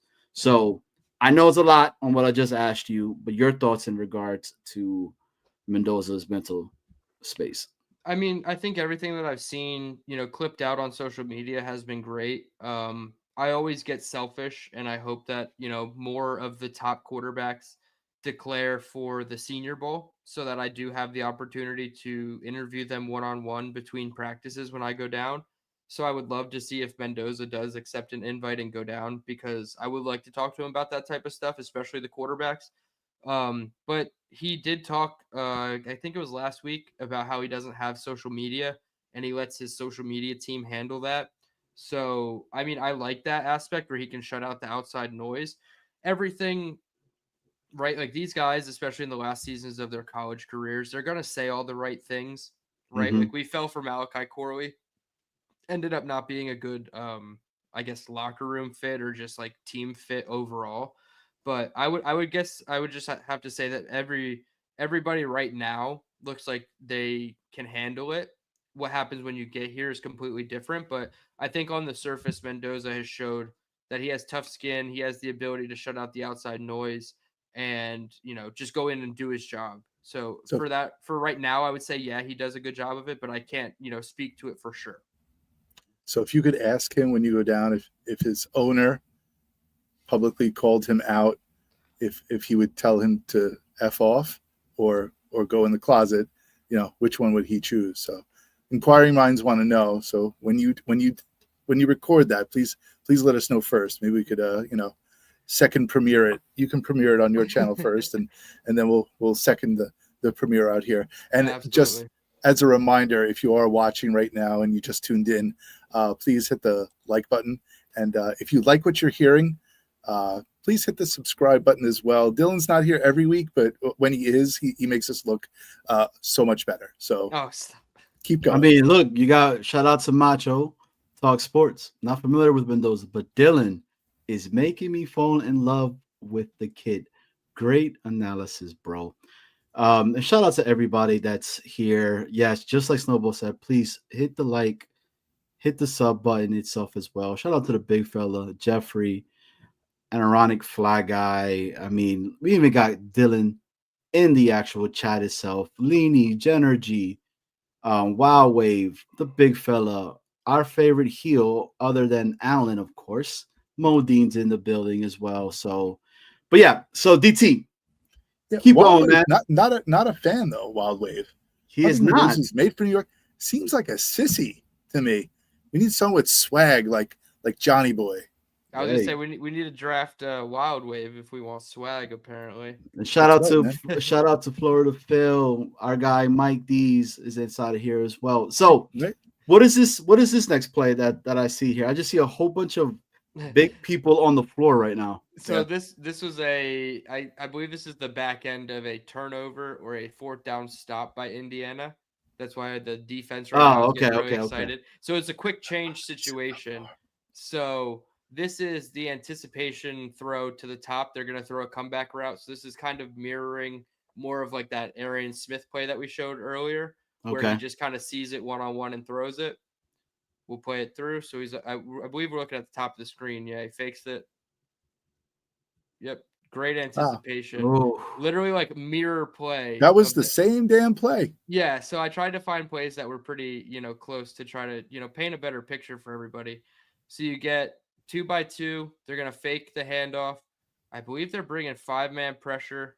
Yeah. The linebacker. Oh, they bring a late safety off the backside. Yep. So they bring in like a 7-man pressure really. So you have basically one-on-one across the board with one single high safety. This is just incredible anticipation. I understand it's not as clear quality as the NFL film, but right here you can tell that Mendoza is separating with the ball. So we'll say that the receiver's at the 30-yard line. He catches the ball at the 24.5-yard line. So 5.5, 6 yards of anticipation, right? The ball is out here and he throws it. He gets 5 yards again. 3 yards of separation at the top of their stem. He comes back to the ball, catches it with his hands only, doesn't pull it into his body. and he gets upfield for an easy touchdown. So I love the anticipation from Mendoza. You won't necessarily see the anticipation from the backside here, but you just see his throwing motion and everything like that. You see him handling pressure. So they move the defensive line. They pinch down, but they send late off the edge. Perfect. Who's there's he? your guy, Elijah Surratt, Johnny Who's boy. Who's he fooling with just putting the ball out in front of him? Who's he fooling? He's not fooling anybody. Let's see. Go back. Bites. Let's see who bites. Nothing. Look at that. That was nothing. No, so maybe that's like a touch your hip. Yeah, maybe this was a situation where if Oregon didn't have a blitz called, you're trying to get 54 and 28 to bite, but they're already committing to they're inside their pressure. Yeah, so maybe it was like something where he kept it so short because he knew that it wasn't going to fool anybody type of situation, and maybe in a different situation they keep it more like a longer mesh. Because look also how fast number one, the running back, kicks his eyes out to the end man of line of scrimmage, because the left tackle is occupying number one. Yep. So you have the end man of line of scrimmage coming free. So number one realizes that he knows he's not getting the ball right here. Look, he's already looking at number 10, the end man of line of scrimmage. So he just immediately cuts out. So I think they abbreviated it more because of the defense that they saw. But yeah, to your point, he wasn't faking out anybody. But I love this. He stands strong in the pocket, throws. I mean, it looks like he's throwing it really hard. But again, he's throwing it from the opposite hash. So he's standing on the right hash. Throws it all the way across the field. And the hash lines are a lot further in college than in the NFL. So that's a much further throw. The circumstances in which he would have to throw that many yards horizontally in the NFL, that's like Sam Darnold's first pass being pick sixed in Detroit. Like, that's how far across the field you have to throw some of these college throws. So it's not always the best throw to make, but in college you can get away with it a little bit more. Great. So DT. So okay. So can you go back real quick to the beginning when you see the pocket? Yep. Right. So from the clips that you've been showing, and I'm seeing consistently, is that he's having a really good pocket to throw from. Okay. Like, that's what I'm seeing. Is that, well, I can't even compare it because I feel like we do have a good line. So if he was to come over here, he's still going to have potentially the success. So I wanted to bring it here because that play where you see him trying to go ahead and like fake it or whatever he's doing, but he saw, you see it. You see that he sees number 10 or whatever that number was, that he was like, dude, this is not happening. I see it. I'm anticipating this guy to cut out. I'm going to rip it and throw it to him and everything. Now, can that translate into the NFL with us? I mean, with the Jets itself, like, if that makes any sense of what I'm trying to say to you right now. Yeah, no, I think it could be like a more seamless transition. And that's one of the things that is out of the quarterback's control, right? When they enter the NFL, not many quarterbacks have great environments when they're drafted that high in the first round, where the Jets, I guess you could be somewhat the exception or the outlier in that situation, where you do have a good offensive line to put in front of them. And the tight ends on most occasions block it up really well. And the backs do a good job in protection. I think Isaiah Davis is a really underrated pass blocker. So it's one of those things that it's obviously out of the quarterback's control, but it certainly would help if a young quarterback ended up in New York as opposed to like Las Vegas, right? Yeah. Like I would take the Jets offensive line over the Raiders. I'd probably take the Jets offensive line over the Browns right now because they're aging and they're not really up to snuff. So yeah, I would definitely take the Jets offensive line over others. And that's definitely an important factor when you're talking about this, because if he has clean pockets all day, you know, you get Zach Wilson in BYU in his final year. And then when he's in the NFL and he's looking at a muddy pocket, it's not all that easy to have the same reaction speed and processing power and ability to throw it and drive the ball where you want. So yeah, it's definitely a huge important factor of the quarterback environment stepping into it. I mean, Michael Fox has a question, right? Like, he's going to need to show he can throw on the run. Have you seen him throw on the run, or you have anything to show us of him on the run? Yeah, let me check my files real quick and see if I have any on the run. Oops. All right. I don't want to show everybody my files. Yeah, I could go ahead and remove it real quick. I can see Yeah, your right, files. and I have nothing bad. It's just I don't need to sit here and sort through it. yeah. Let's see.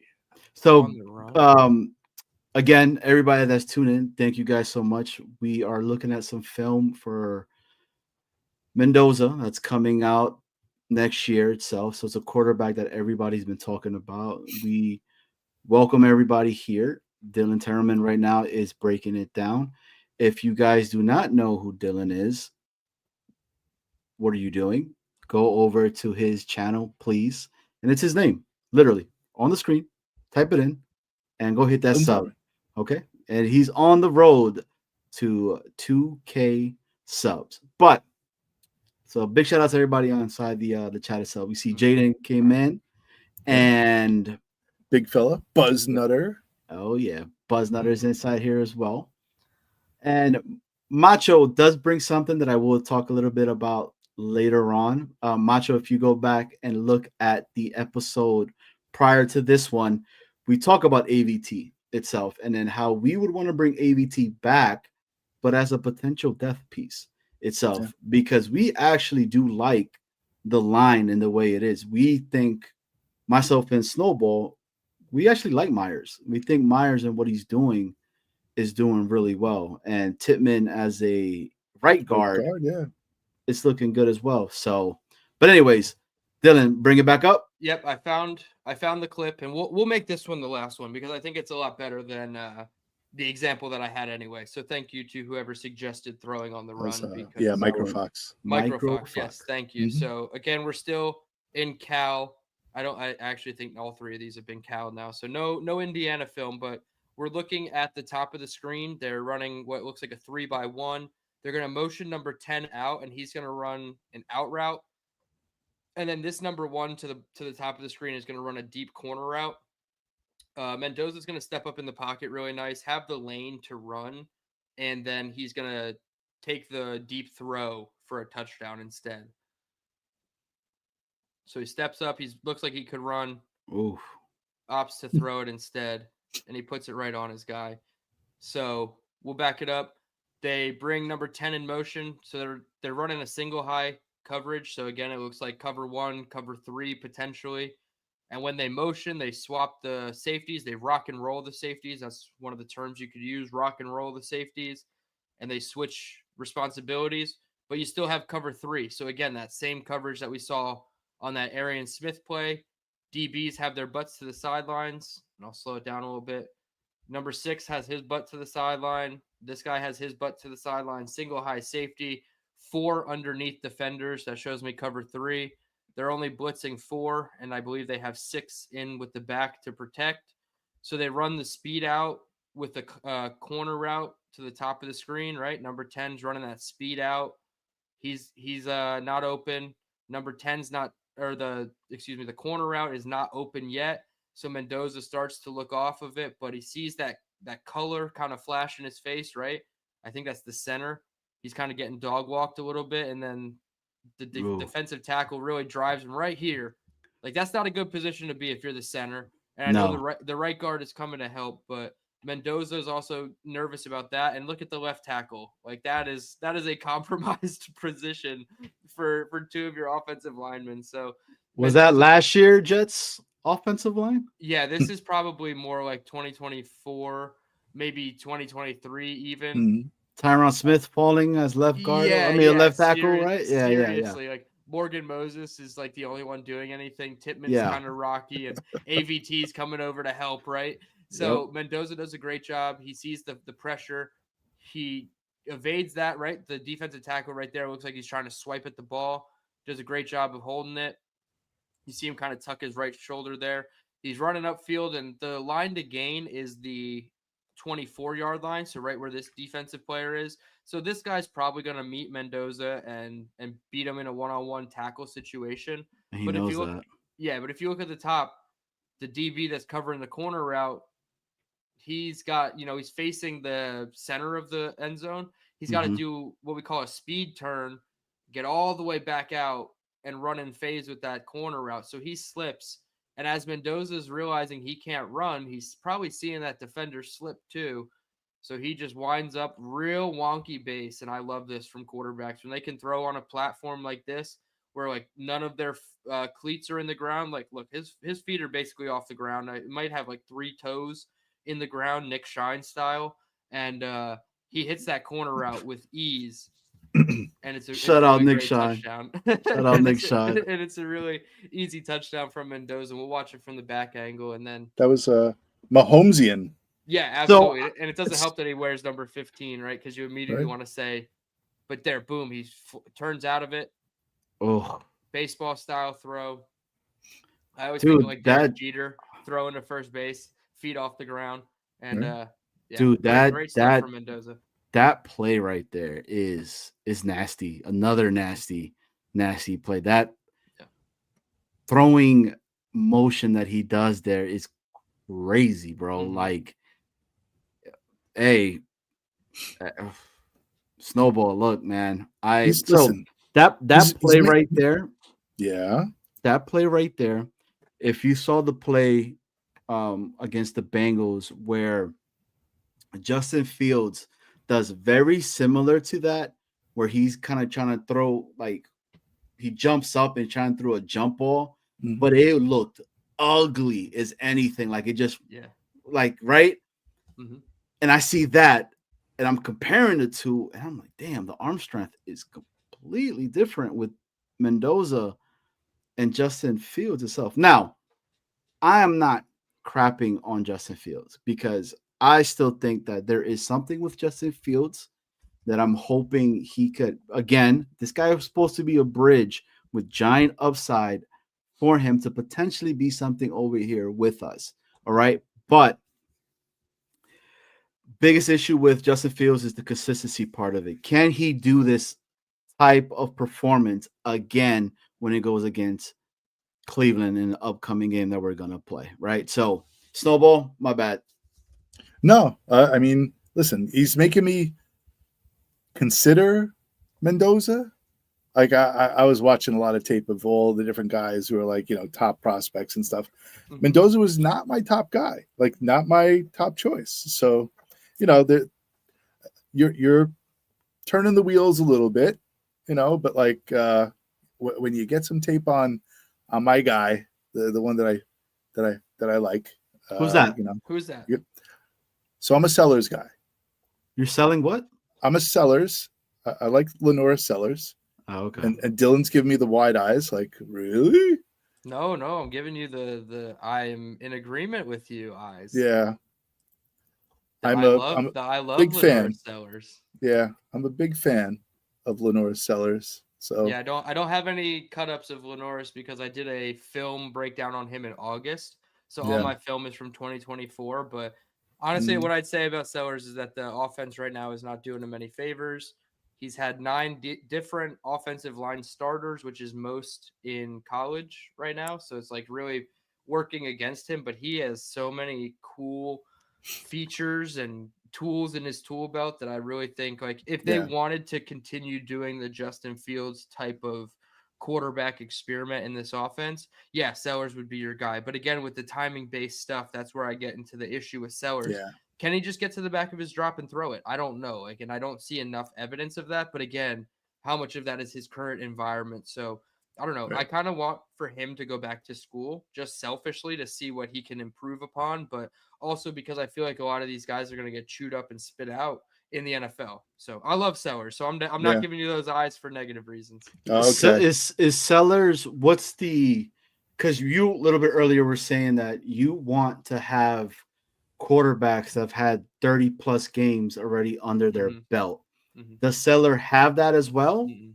No, there's very few quarterbacks right now that have 25 starts. Like a lot of these quarterbacks, like you're looking at, like if they make it to the playoffs, might have 30 starts by the time they come out, but a lot of them not even. So we go back to like the Bill Parcells rules of I forget how many starts it was, but that number needs to be a lot higher, right? With quarterbacks and college in general, like the ability to just transfer out and continue playing in college and you know, develop in college, right? You can play 4 years nowadays with the NIL and the transferability and things of that nature. So I would rather see the guys with more experience get drafted, because I also think that has to do more with their mental makeup and their ability to handle certain situations. Like, if we drafted a kid who's only played one season of collegiate starting football at one program, maybe he transferred from a different program and got that start.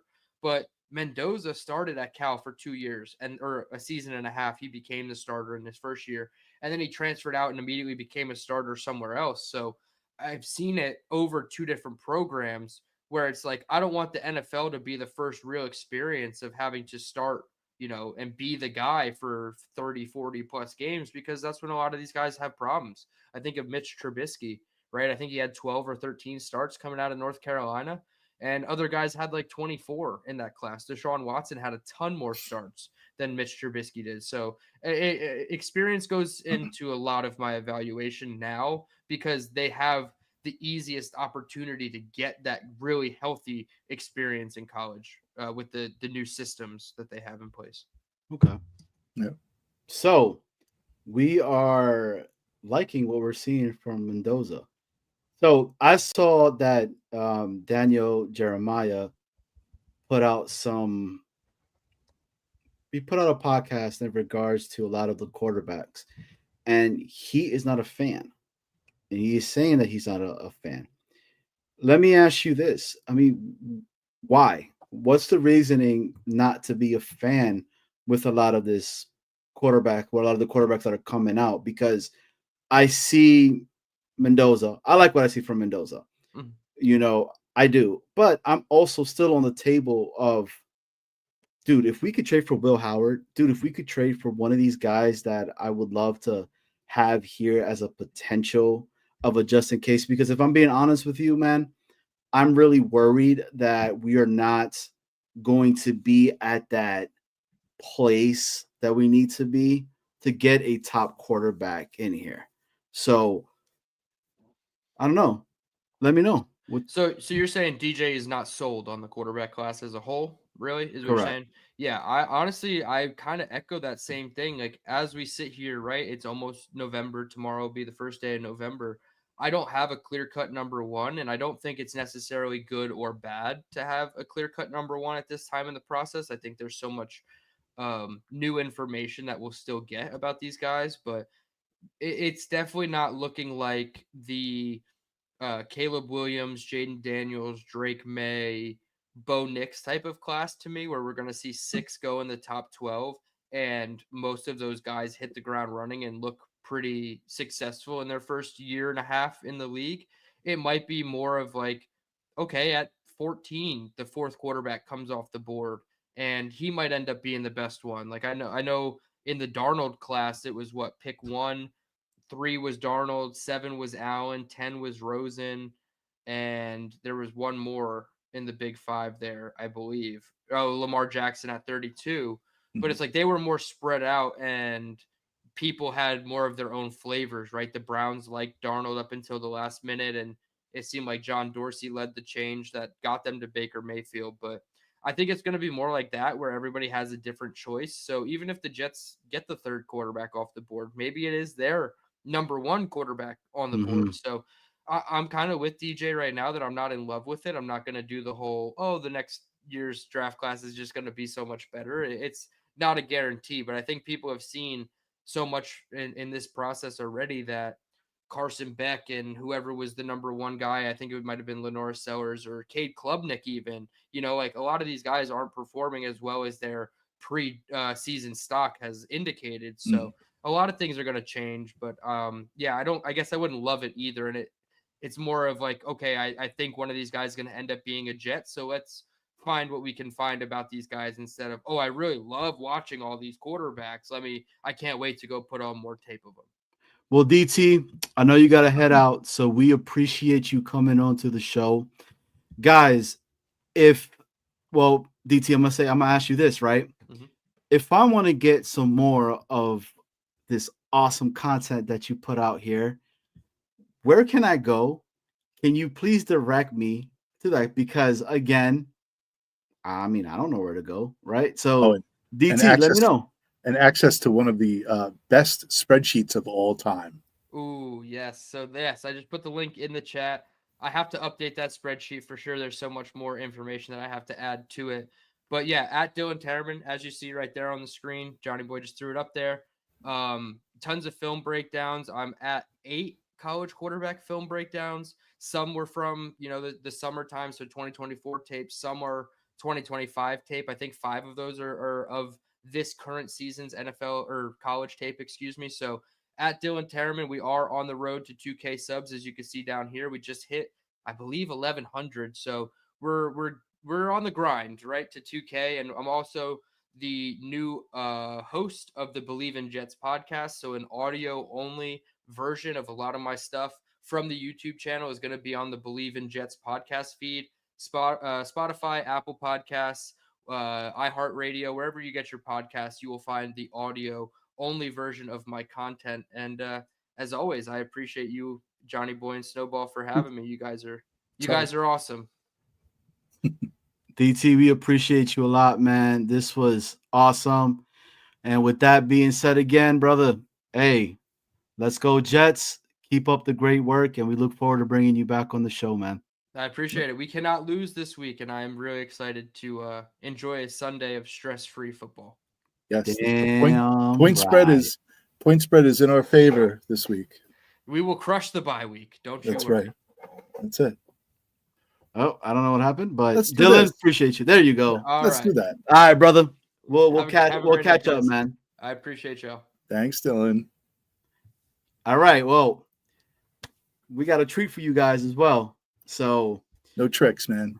This is a treat. But this is definitely a treat itself, right? And you guys know him. We know him.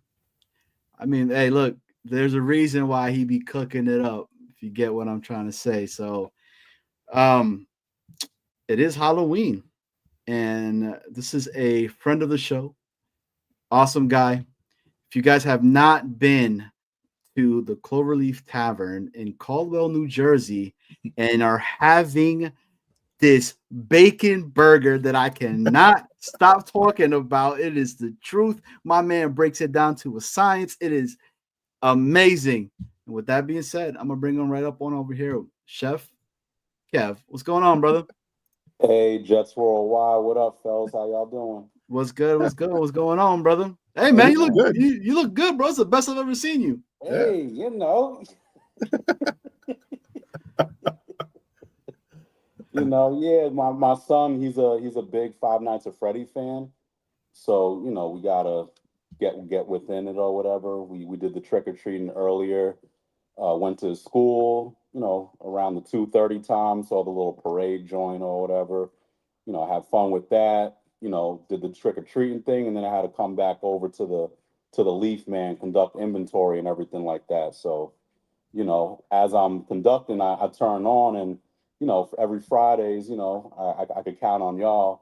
And then I saw DT, man. You guys do a phenomenal job, but that dude DT, man, how he like breaks down film, how he articulates his words, the slow motion, knowing spots, like there's no doubt that dude knows ball. And it was definitely a treat being able to listen to him talking about the quarterbacks, because myself, my time's occupied on Saturdays, man, with coaching youth football, working at the job. Saturdays in the restaurant industry are the busiest days of the week. So, I got a lot going on. So I'm a Hurricanes fan. So it's tough for me even keeping up with them. Carson Beck is straight trash, dude. I was telling everybody, wait till you guys see how trash Carson Beck is, man. I was not a fan of him when he was over here with the Bulldogs, and you remember that. I was telling you, I was like, bro, watch. Yeah. You're gonna see how bad is it, because I kept saying, is it Arian Smith or was it Carson Beck the problem? That's a fact. And you're starting to see what you have in Arian Smith. I know it's still a little bit early. Yes, he is a rookie and all that, but the potential is there. And if we get the quarterback and it starts to align together, you can see a big difference with this guy, man. So talk to us, Chef. What's going on, man? What's your thoughts on what you were hearing What's your take on we talked today, because this is the Nick Mangold, tribute show itself. Talk to me, because I mean, if anybody knows, Chef Kev has been a season ticket holder for a very long time. This year, he was pissed off, just like a lot of individuals that are out there. But you hear the tragic news about Nick Mangold. What did Nick Mangold mean to you as a Jet, and just Nick Mangold as the person? So RIP to Nick Mangold, man. Obviously it's a tragedy with everything that happened, man. I appreciate y'all, having the tribute show. The thing for me, I was old enough to see Kevin Mawai and appreciate him, and then seeing the passing of the torch to Mangold, it was like, all right, I didn't really know too much. I ain't gonna front. I was kind of like a little pissed off at the time that we drafted two linemen. Panned out, man. Those dudes, that regime, they knew what they was doing. And then just seeing how he was able to just play bully ball, like for a lineman, for a center, yo, that's so difficult, knowing that you're in an uncomfortable position already, and then you're basically the general of the whole line. It's the quarterback and then the line and then the center, and he's basically talking to everybody, making sure that they know where they are, picking up stunts and everything from the line, making sure that all the gaps are covered for and accounted for and whatnot. So knowing about him and what he was doing and how he was able to just like bulldoze people over and in pass blocks, like you weren't getting past him. And he was consistent with it. It wasn't like he was a liability, the on pass and run plays. So just knowing that, just with on the field, he was a stud. But then off the field, man, like once he retired and you just got to see like the passion with the food stuff, like that's where I was like, oh man, he's a foodie too. I'm like, yo, come on, man. Like this was awesome. And I said the other day on one of the shows, man, it's like when I was tailgating, I already knew that Mango was just like cruising around the tailgates like how Bart Scott does. Like I was just waiting. I'm like, I know McMango's gonna come. And when he comes here, yo, I'm gonna make sure that he has the best taste in whatever he's ever had. And he never had that chance or that opportunity, but the vibe, the feeling was always like he was there, man. And it's the family stuff too, man. He left a couple, four kids here and a wife, and you just gotta feel for that situation, man. I'm the same age as him. So it's like for myself, I know in 8 years, my son, he's off. Snowball, your kid's already grown. John, you got some little ones. Yeah, man. Knowing that, like, there's no guarantee I'm gonna be here in 8 years. So for that, it's like, yo, I gotta make the time that I have while I'm here and try to make an impact. And right now, like you said it, John, yo, I was seeing ticket holder for a minute, but I saw last year. I saw once they got rid of Salah, JD gone. I'm like, y'all already know how I am with Rodgers. Like I was like, what am I gonna pay for? What do I have to look forward to? I'm like, you know what? Tickets are going up. The prices, I'm like, I already saw year after year after year, the prices will go up. And then the value of my tickets throughout the season, because we've been losing, the prices will be going down. So guess what, man? The tickets right now for lower level, they're under $100. Yeah. They're under 100. Hey. So I mean that's right there is how to play the game. Hey Chef, you want to hear something crazy? Snowball, let them know what we were talking about with the show? With the Giant stuff. Hear this out. This is gonna mind blow you, bro. No, I don't know if it's real. I mean, it was. I just Googled it. I was seeing if the Giants season tickets have gone up. The way the Jets season tickets have, and they said the Giants season tickets went up this year. Went up 5%. Right, 5% this year. When the Jets tickets went up, what, 12%? Right, on average. It's still going up, man. Plus parking. And they haven't had a price increase in quite a while, like the Giants, but the Jets are. So my secret theory is that Woody Johnson is just taking this extra cash and putting it in a war chest, and one day he's just gonna be like, all right, Jet fans, guess what? We got a new stadium, and and it's here, and like back in New York. I hope that's the truth, but knowing he's just a greedy SOB, like, he's just lining his pockets with the money. But yeah, and parking, $100 to park at the stadium is out of this world. Yo, it doesn't make any. Yo, they're gouging crazy. Last year it was 65, and for Giants games it was 60. Yeah. So why shouldn't it be the same? It's the same stadium, the same parking. Should be. Our records are, they both suck. It's both trash. We haven't seen the playoffs. So why do we have to pay $5 more? Now, season ticket holders, it was 45 for us. All right. But you had to pay for the 8 games all in one lump sum to get that $45 per game. He wanted his money right away. And that's the only way you can get that deal. So for myself, man, I'm fine with it, because guess what? All right, that Pittsburgh game, yeah, that was cool. But then the Buffalo was a disaster. Mm-hmm. I was at the Cowboys game, 30-3 in the fourth quarter. That was embarrassing. My son was crying. All the kids were crying. It was a mess. I was crying. We didn't even see a touchdown. No. All right. And then, I mean, we bounced when they were scoring in the garbage time, because we went down into the field. So visually we missed that. And I had to send my son home with my wife because it was freaking waterworks, man. Yeah. On top of that, the Carolina game, Yeah, like that was crazy. Like, that was come on, the Carolina, Andy Dalton. The stadium is dead. The Red Rocket. Yeah.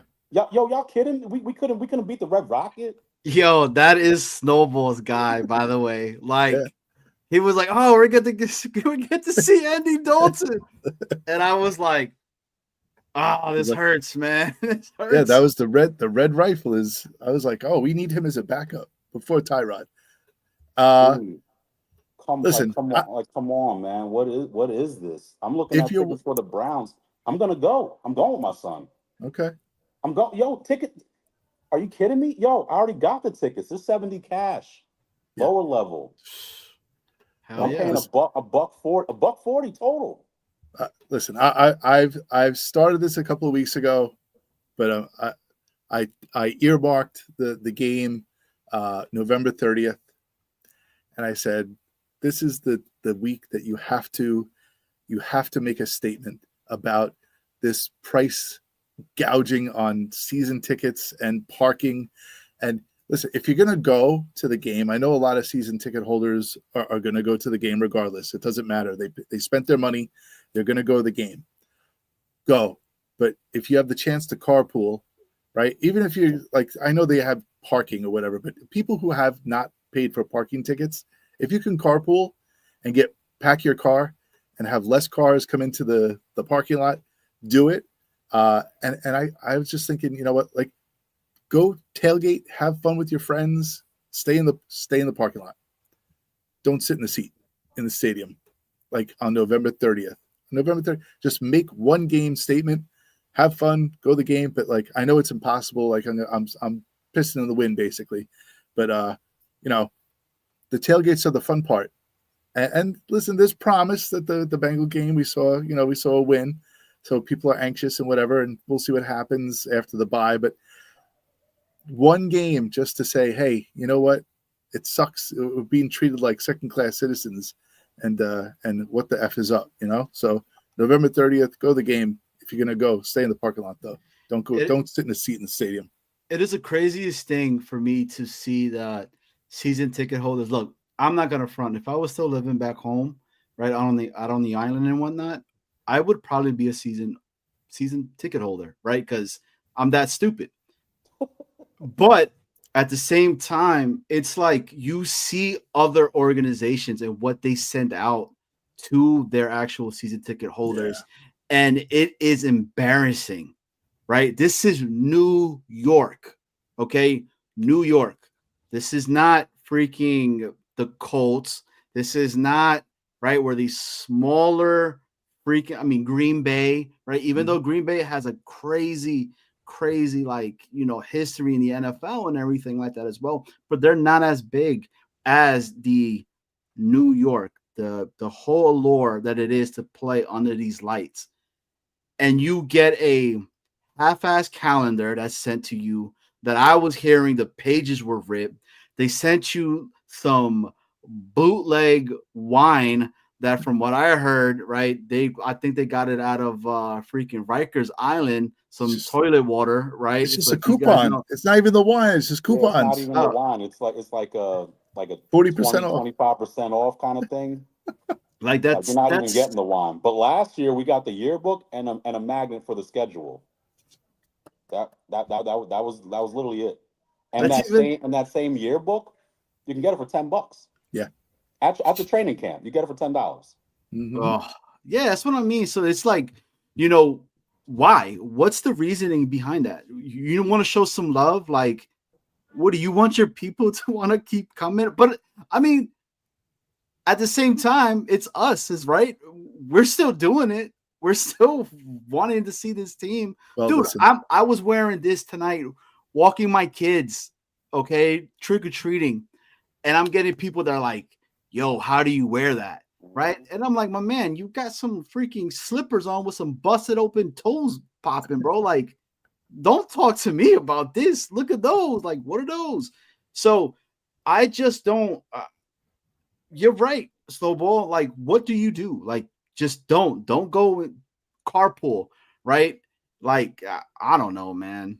Chef. But here's the thing. There's no statement like we're not gonna there's no boycott. The numbers are dwindling. Mm-hmm. The numbers from last year's season ticket holders this year are deflating. The numbers for this year to next is gonna be, and it's just gonna keep happening. So, like what I was saying before, the opportunity to get lower level seats, like come on. I'm taking my son. We good. Yo, Nick T. You know what time it is. This is the thing. You got to take. I'm taking advantage. All right, and guess what? I'm a sucker, man. That's it. I got bought back in. The defense is still, We're clowns, man. The defense gave up that much, man, to Flacco. Put it back on. That's what we doing. Johnny, I don't want to rip your boy Fields on his show. You can. What's that? You can, man. You're able to. I don't. That's not my style, man. Like, if you feel that Fields sucks and you don't like him, I'm not going to be here and be like, oh, no, because he's made it very difficult for me to try to defend a lot of things. Just like the same thing with Aaron Glenn. He's made it very difficult for me to defend him in regards to a lot of the boneheaded plays and calls that he's constantly doing, that you're just like, what is, and if I'm going to be 100% honest with you, Fields, it's still early enough that maybe he could change it around, but I will be the first one to admit that I was completely wrong on Fields if it doesn't turn around. Maybe that's what he needed. He got a pep talk from like Woody Johnson and was like, bro, you're R. Kelly trapped in a closet. He's trapped in a closet. And my man came out just saying, you know what? This is my last chance in the NFL. I need to stop playing scared and let the ball rip. So, Chef? The thing, when I was listening before when DT was on, you was talking about him being a bridge quarterback. Correct. All right. For me, like, he was a backup last year. You don't bring in a backup and say, hey, he's going to be our bridge quarterback when there's no quarterback to walk that bridge. Tyrod? That's like, there has to be a bridge. So there was nobody this season. They didn't draft nobody. All right. The big fella, Jackson Dartsbowl, that's the big fella's guy. We didn't get him. All right. That would have been the opportunity to get your quarterback for the bridge opportunity. So we can't say that Fields is the bridge quarterback because there's nobody to go over that bridge.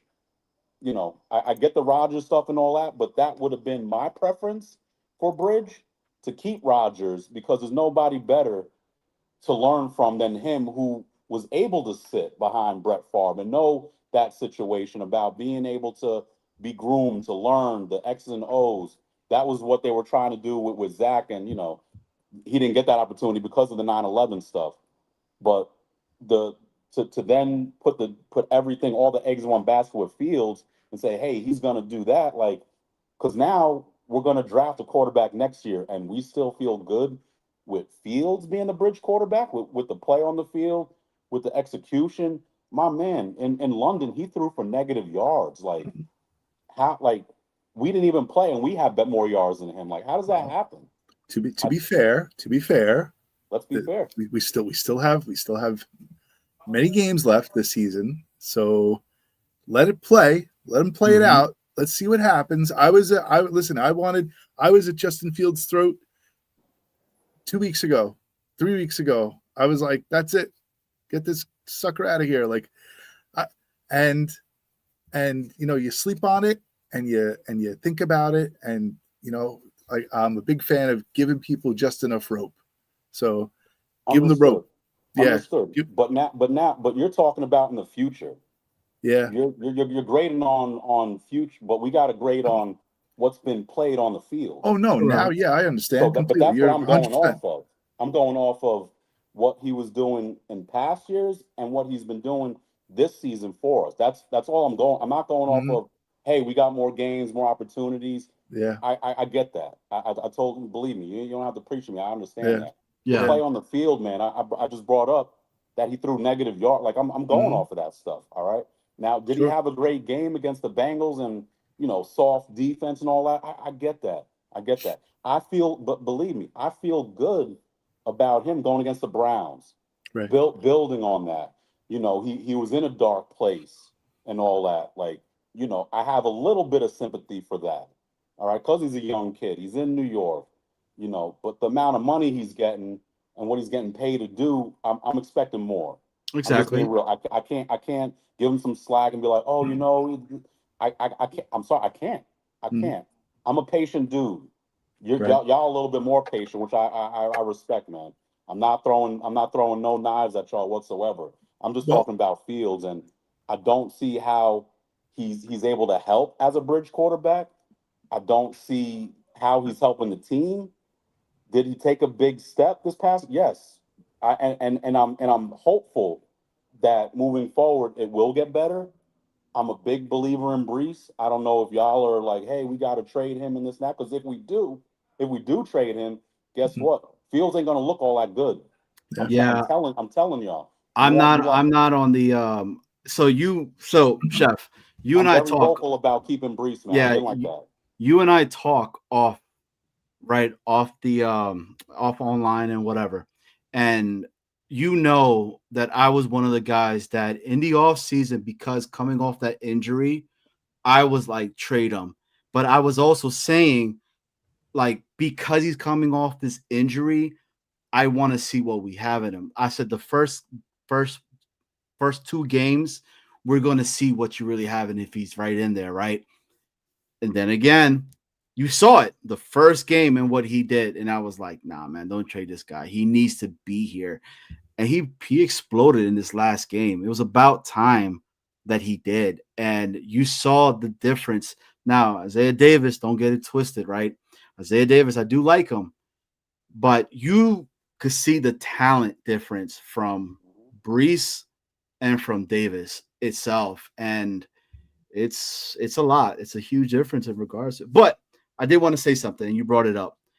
Tyrod Taylor, okay, with this injury situation that's going on right now, that is kind of being brushed under the rug itself. How serious is this injury? It's not really being talked about as much because it's being very hush-hush.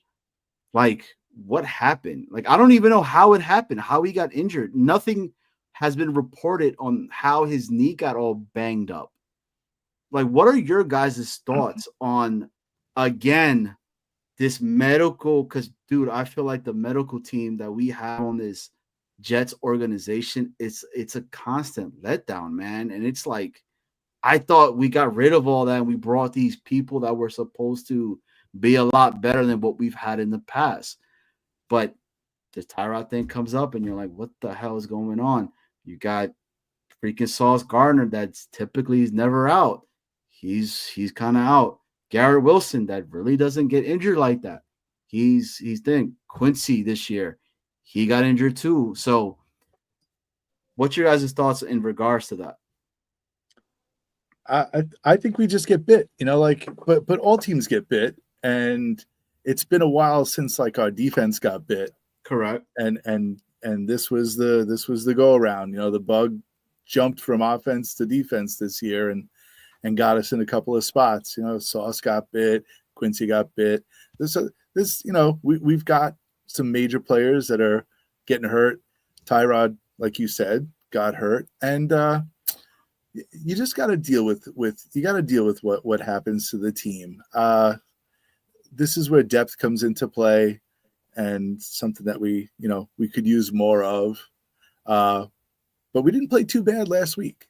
Again, soft defense, I understand, but yeah. So Tyrod maybe just injured the knees from praying too much. I have no idea, but I'll let Chef Kev go in. We already know about Tyrod, man. I think Mitchell Robinson's more reliable than Tyrod. To just keep it all the way real, man. Like, this guy gets injured walking to the fridge. What's going on with him? But we knew this. That's why, and I know Tyrod's your boy, Snowball. Like, I like him. I no, that's my guy, dude. I wasn't a Tyrod guy. Hey, Fields is your guy, Johnny. Snowball, that's Tyrod is Snowball wanted Tyrod to start over Fields. I never heard you say that you wanted Fields over Snowball. That's you never true. said you wanted Tyrod over Fields. That is Snowball true. has. Snowball's That's on record. True. That's true. I did say How that. dare you, Snowball? Well, listen, when you watched at training camp, Tyrod Taylor throws a pretty nice ball. Yes, he does. He does. It's the mobility. It's the durability. Like we can't count on that. And then the age too, moving forward, he's a backup. He's a good backup. My reasoning was start Tyrod and bring Fields in. Yeah. I believe in starting Fields just because with Tyrod's injuries and all that, like, it's just, it's eventually going to happen where Fields is going to go back in. So you might as well just start Fields. Plus, he's younger. There's a higher ceiling with Fields. And the thing with Brees, not to keep jumping around, but the thing with Brees, he wasn't all that productive because they were stacking the box.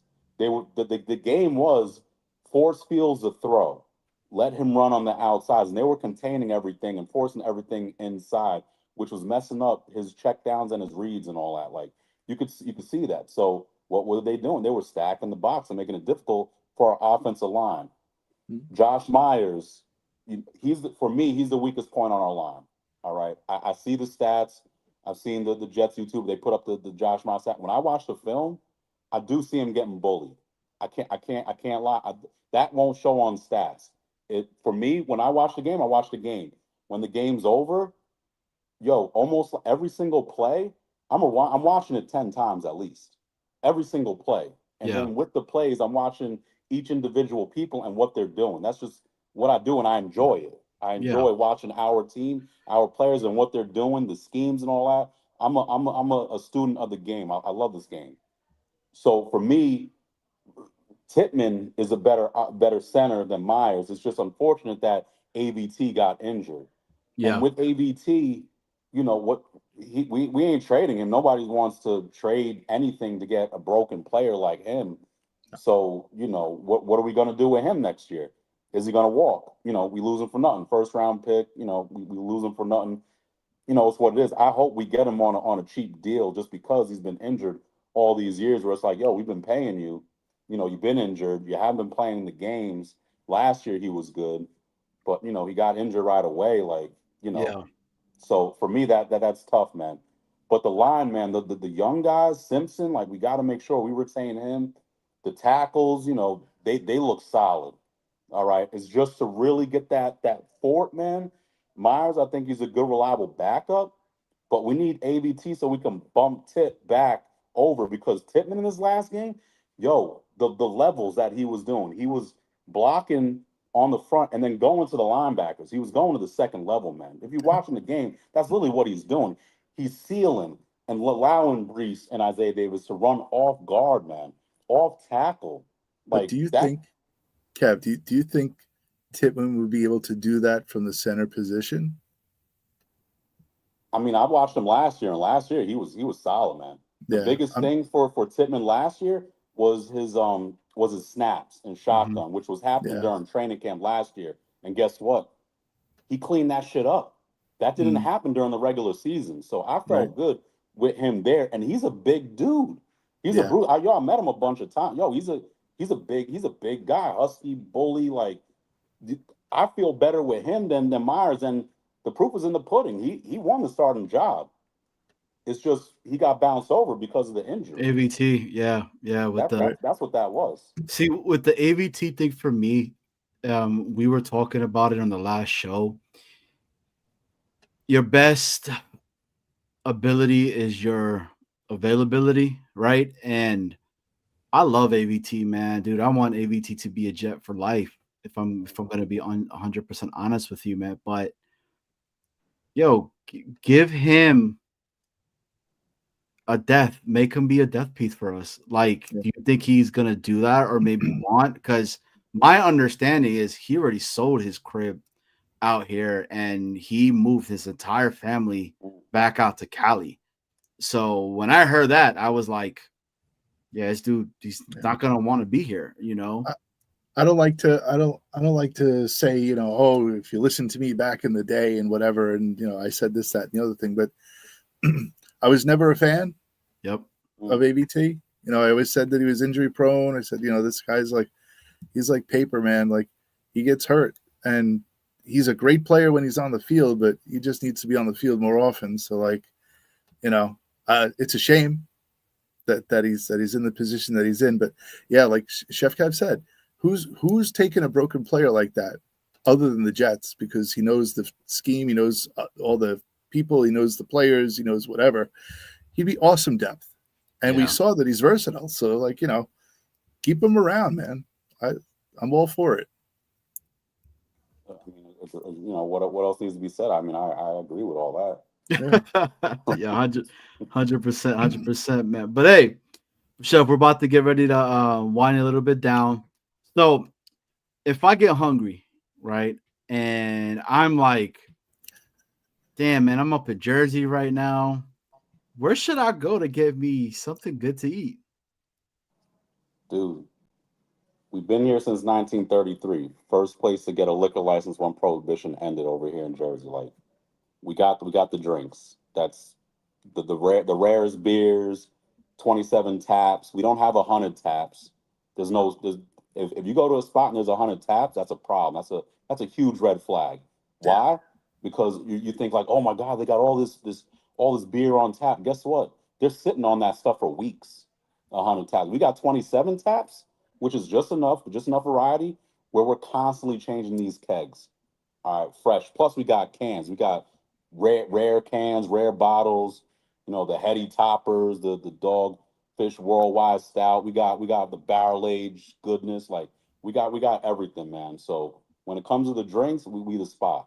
But then, you know, to your point, JB, like when you talking about the grub, what goes good with the beers, like the burgers, we got the cheese steaks, we got the wings, sandwiches, you know, we got it all. You know, if you're trying to eat a little bit on the light side, we got the salads, we got the nice appetizers, we got the seafood, we got vegan, vegetarian, you know, we got the Asian, Mexican, we got it all, man.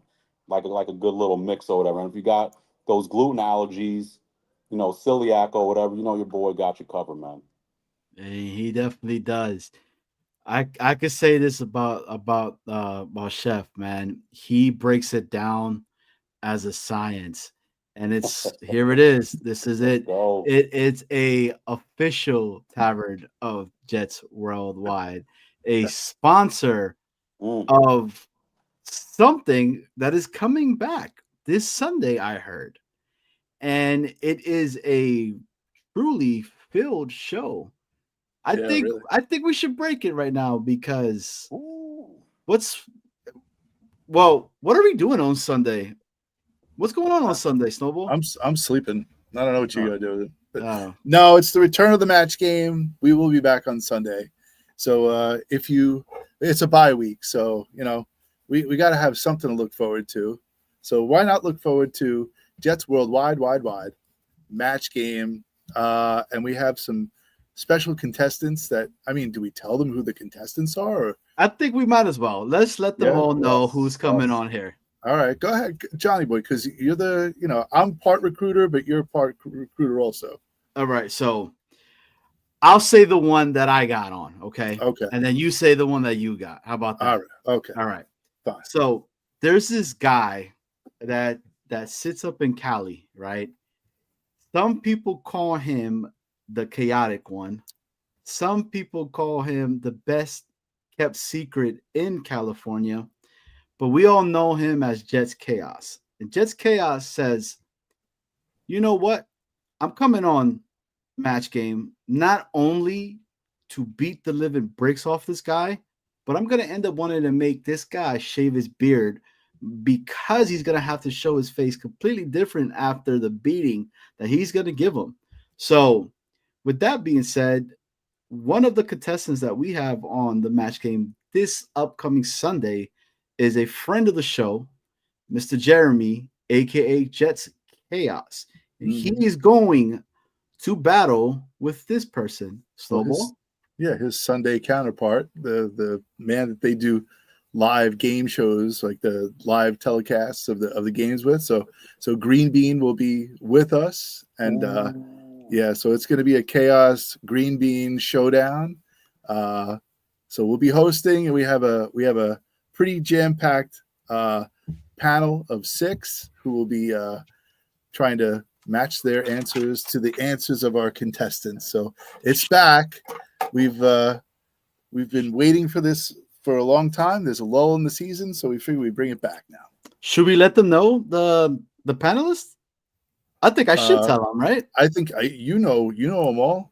Yeah. All right. So she has been with us. So she's one of the originals. She's an OG. Okay, but you better not call her an OG because she will put you in your place with the quickness, right? Chancleta and all. But the queen of the 5%ers now, my understanding, Queen Leanie makes her return back to the match game itself. Also, you said 5%, but Jets Worldwide, we have different numbers. That's true. And shout out to Nick Shine because this is one of his favorite numbers. That's if right. You know Nick, you know exactly what I'm talking about. So our average female audience is now 6.9%. So just to let you know. Just to let you know. And now the second panelist on the show, he's a guy that's very, very controversial, right? A lot of people do not like his takes, and he will tell you that he could care less. And he is the neighborhood heel.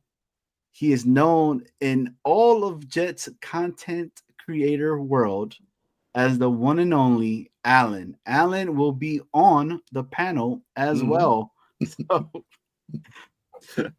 And then we got another person. So he is a staple that comes in here to our show. He's been rocking with us since the beginning of Jets Worldwide on the Friday nights. He is the guy that I say can fix the New York Jets organization if they would let him run it. Let him run the show itself. But we have Afram coming on here as a first-time panelist on the show as well. Now, this man, the other panelist that we have here, now this guy, he got traps for days, and he's actually a co-host of The Danger Zone, which shout out to Dano. Go ahead, guys, if you guys are here. They do go on after us today. Today was just a little bit, we had Halloween and got kids. But Daniel, he is that man, Murphy, is coming back onto the show.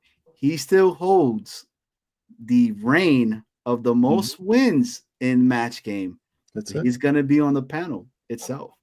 And then tonight, you guys saw the video that we had, which we're going to replay tonight again when the show ends. He is a guy that is literally on. He talks Jets. His work is great. You could catch him Wednesday nights at 8:30, 9 o'clock. He is one of the hosts for Take Flight Today with all the guys up in Uptown Sports. Our guy Brent is going to be making his debut on the Match Game as well. And then last, you know how to save this guy. This dude is probably one of the tallest guys you'll ever meet. Some say he's about 12 feet tall. Some say he's about 15. I've been trying to get him on the New York Jets because just throw him a goal ball and you're guaranteed to get a 6. But he's also Jets YouTube royalty. Mr. Matt O'Leary joins us on the show as well, who has a show with Green Bean and a show with Chaos. So we put him in a kind of like in the middle of a conundrum where we want him to see what's going to occur, what's going to happen. Who does he favor more? You guys are going to have to tune in this Sunday at 10 o'clock to see this epic battle that's going to go between Green Bean and Senor Jets. Chaos. So it's going to be a great show. Hell yeah. Dude, I gotta admit, man, I think I hyped it up pretty well. Like I'm kind of pumped up, and then I don't even know what time it is. It's about to be 11 o'clock. Ooh. I am an old man. Normally I'm in bed by like 8 o'clock, 8:30. But with that being said itself, I want to give a really quick major shout out. He is watching the show. So big shout out to my tío Tato. Love you, man. I know you're watching the show. My cousin Tommy and my pops, they do watch the show. So Theo, love you. Thank you for watching the show, man. You can see what I'm doing, right? So it's pretty cool. So love you. And yeah, man, this been a great show. Chef, what's your thoughts? Hey man, I appreciate y'all. Y'all know I got love, man. Snowball, you do that incredible stuff, man. Your artwork. Now I'm seeing like these videos of you. I saw that joint a couple weeks ago with you by a campfire, just snuggled up and all that, listening to slow music. I'm like, okay, you getting this little acting on, and then we're on TikTok. We're on TikTok, and we're on. That was real. That was real. That's not AI. Hey man, that's real, man. That's real acting. Man. I thought I was seeing some Jets AI stuff like recently. Yeah, I've been the one putting some. Dude, the worst thing that Snowball could have done is give me access to putting this stuff out, bro, because I got too much time in regards to dude, because I bust out laughing by myself. I just made a video and I said, I want to have the love child of Justin Fields and Michael Jackson dancing to Thriller. Okay, on here for tonight. And dude, it happened, bro. He looked like DeBarge. Yeah. Once it was done, he looked like a fat DeBarge. Okay, and if anybody knows who DeBarge is, all right, that just shows you my age a little bit right then and there. But but great stuff, fellas. JB, you already know, man. I appreciate it, man. Ain't really got to say too much, man. We appreciate everything that you do, man. Both of y'all, the stuff that you do for the shows, man. Like for the community, it's highly appreciated. The people that you bring on, the different stuff, because you're not like the other shows, man. Y'all do your own stuff, kind of carved out your own lane, but still keeping it Jets, still talking football. So I could definitely appreciate that, man. Hell yeah, man. Well, we appreciate you coming on, man. Yep. Thanks a lot, fellas. Have a great show, man. Thanks, were you able to watch the video of Nick? The tribute video? I missed that. Okay. Well, we're about to play right now to end the show with it. Let's go. Yep. Again. Right. Yeah, we're gonna end the show with this video, right? Yep. So, hey, 7-4, Nick Mangold, rest in power. You were a huge piece for the New York Jets organization, and retire this man's jersey number. Olu, do the right thing, my guy. Go and give up that jersey and say, 7-4, nobody's ever gonna wear it again. Mm-hmm. Snowball. All right, man. Good night. I love you both. I love everyone in the chat. Hell yeah. God bless Mangold. God bless his family. And we will not lose against the bye. And hell yeah. Bring on Cleveland. All right. Let's go. Take care, man. All right. This is Nick. 9th choice in the 2006 NFL Draft, the New York Jets select Nick Mangold, center from Ohio State. What you're getting with Nick Mangold is a solid technician, understands the game. I want to retire as Nick Mangold, the New York Jet. All my time here with the New York Jets, I just want to be remembered as someone that gave his all.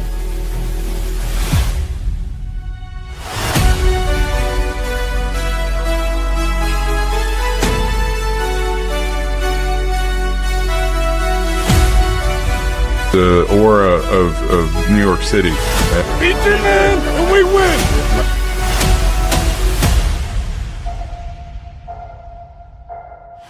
Try to be even keeled with the highs and the lows, nothing good, nothing bad, and just stay the same person. I'm a New York Jet, will be forever.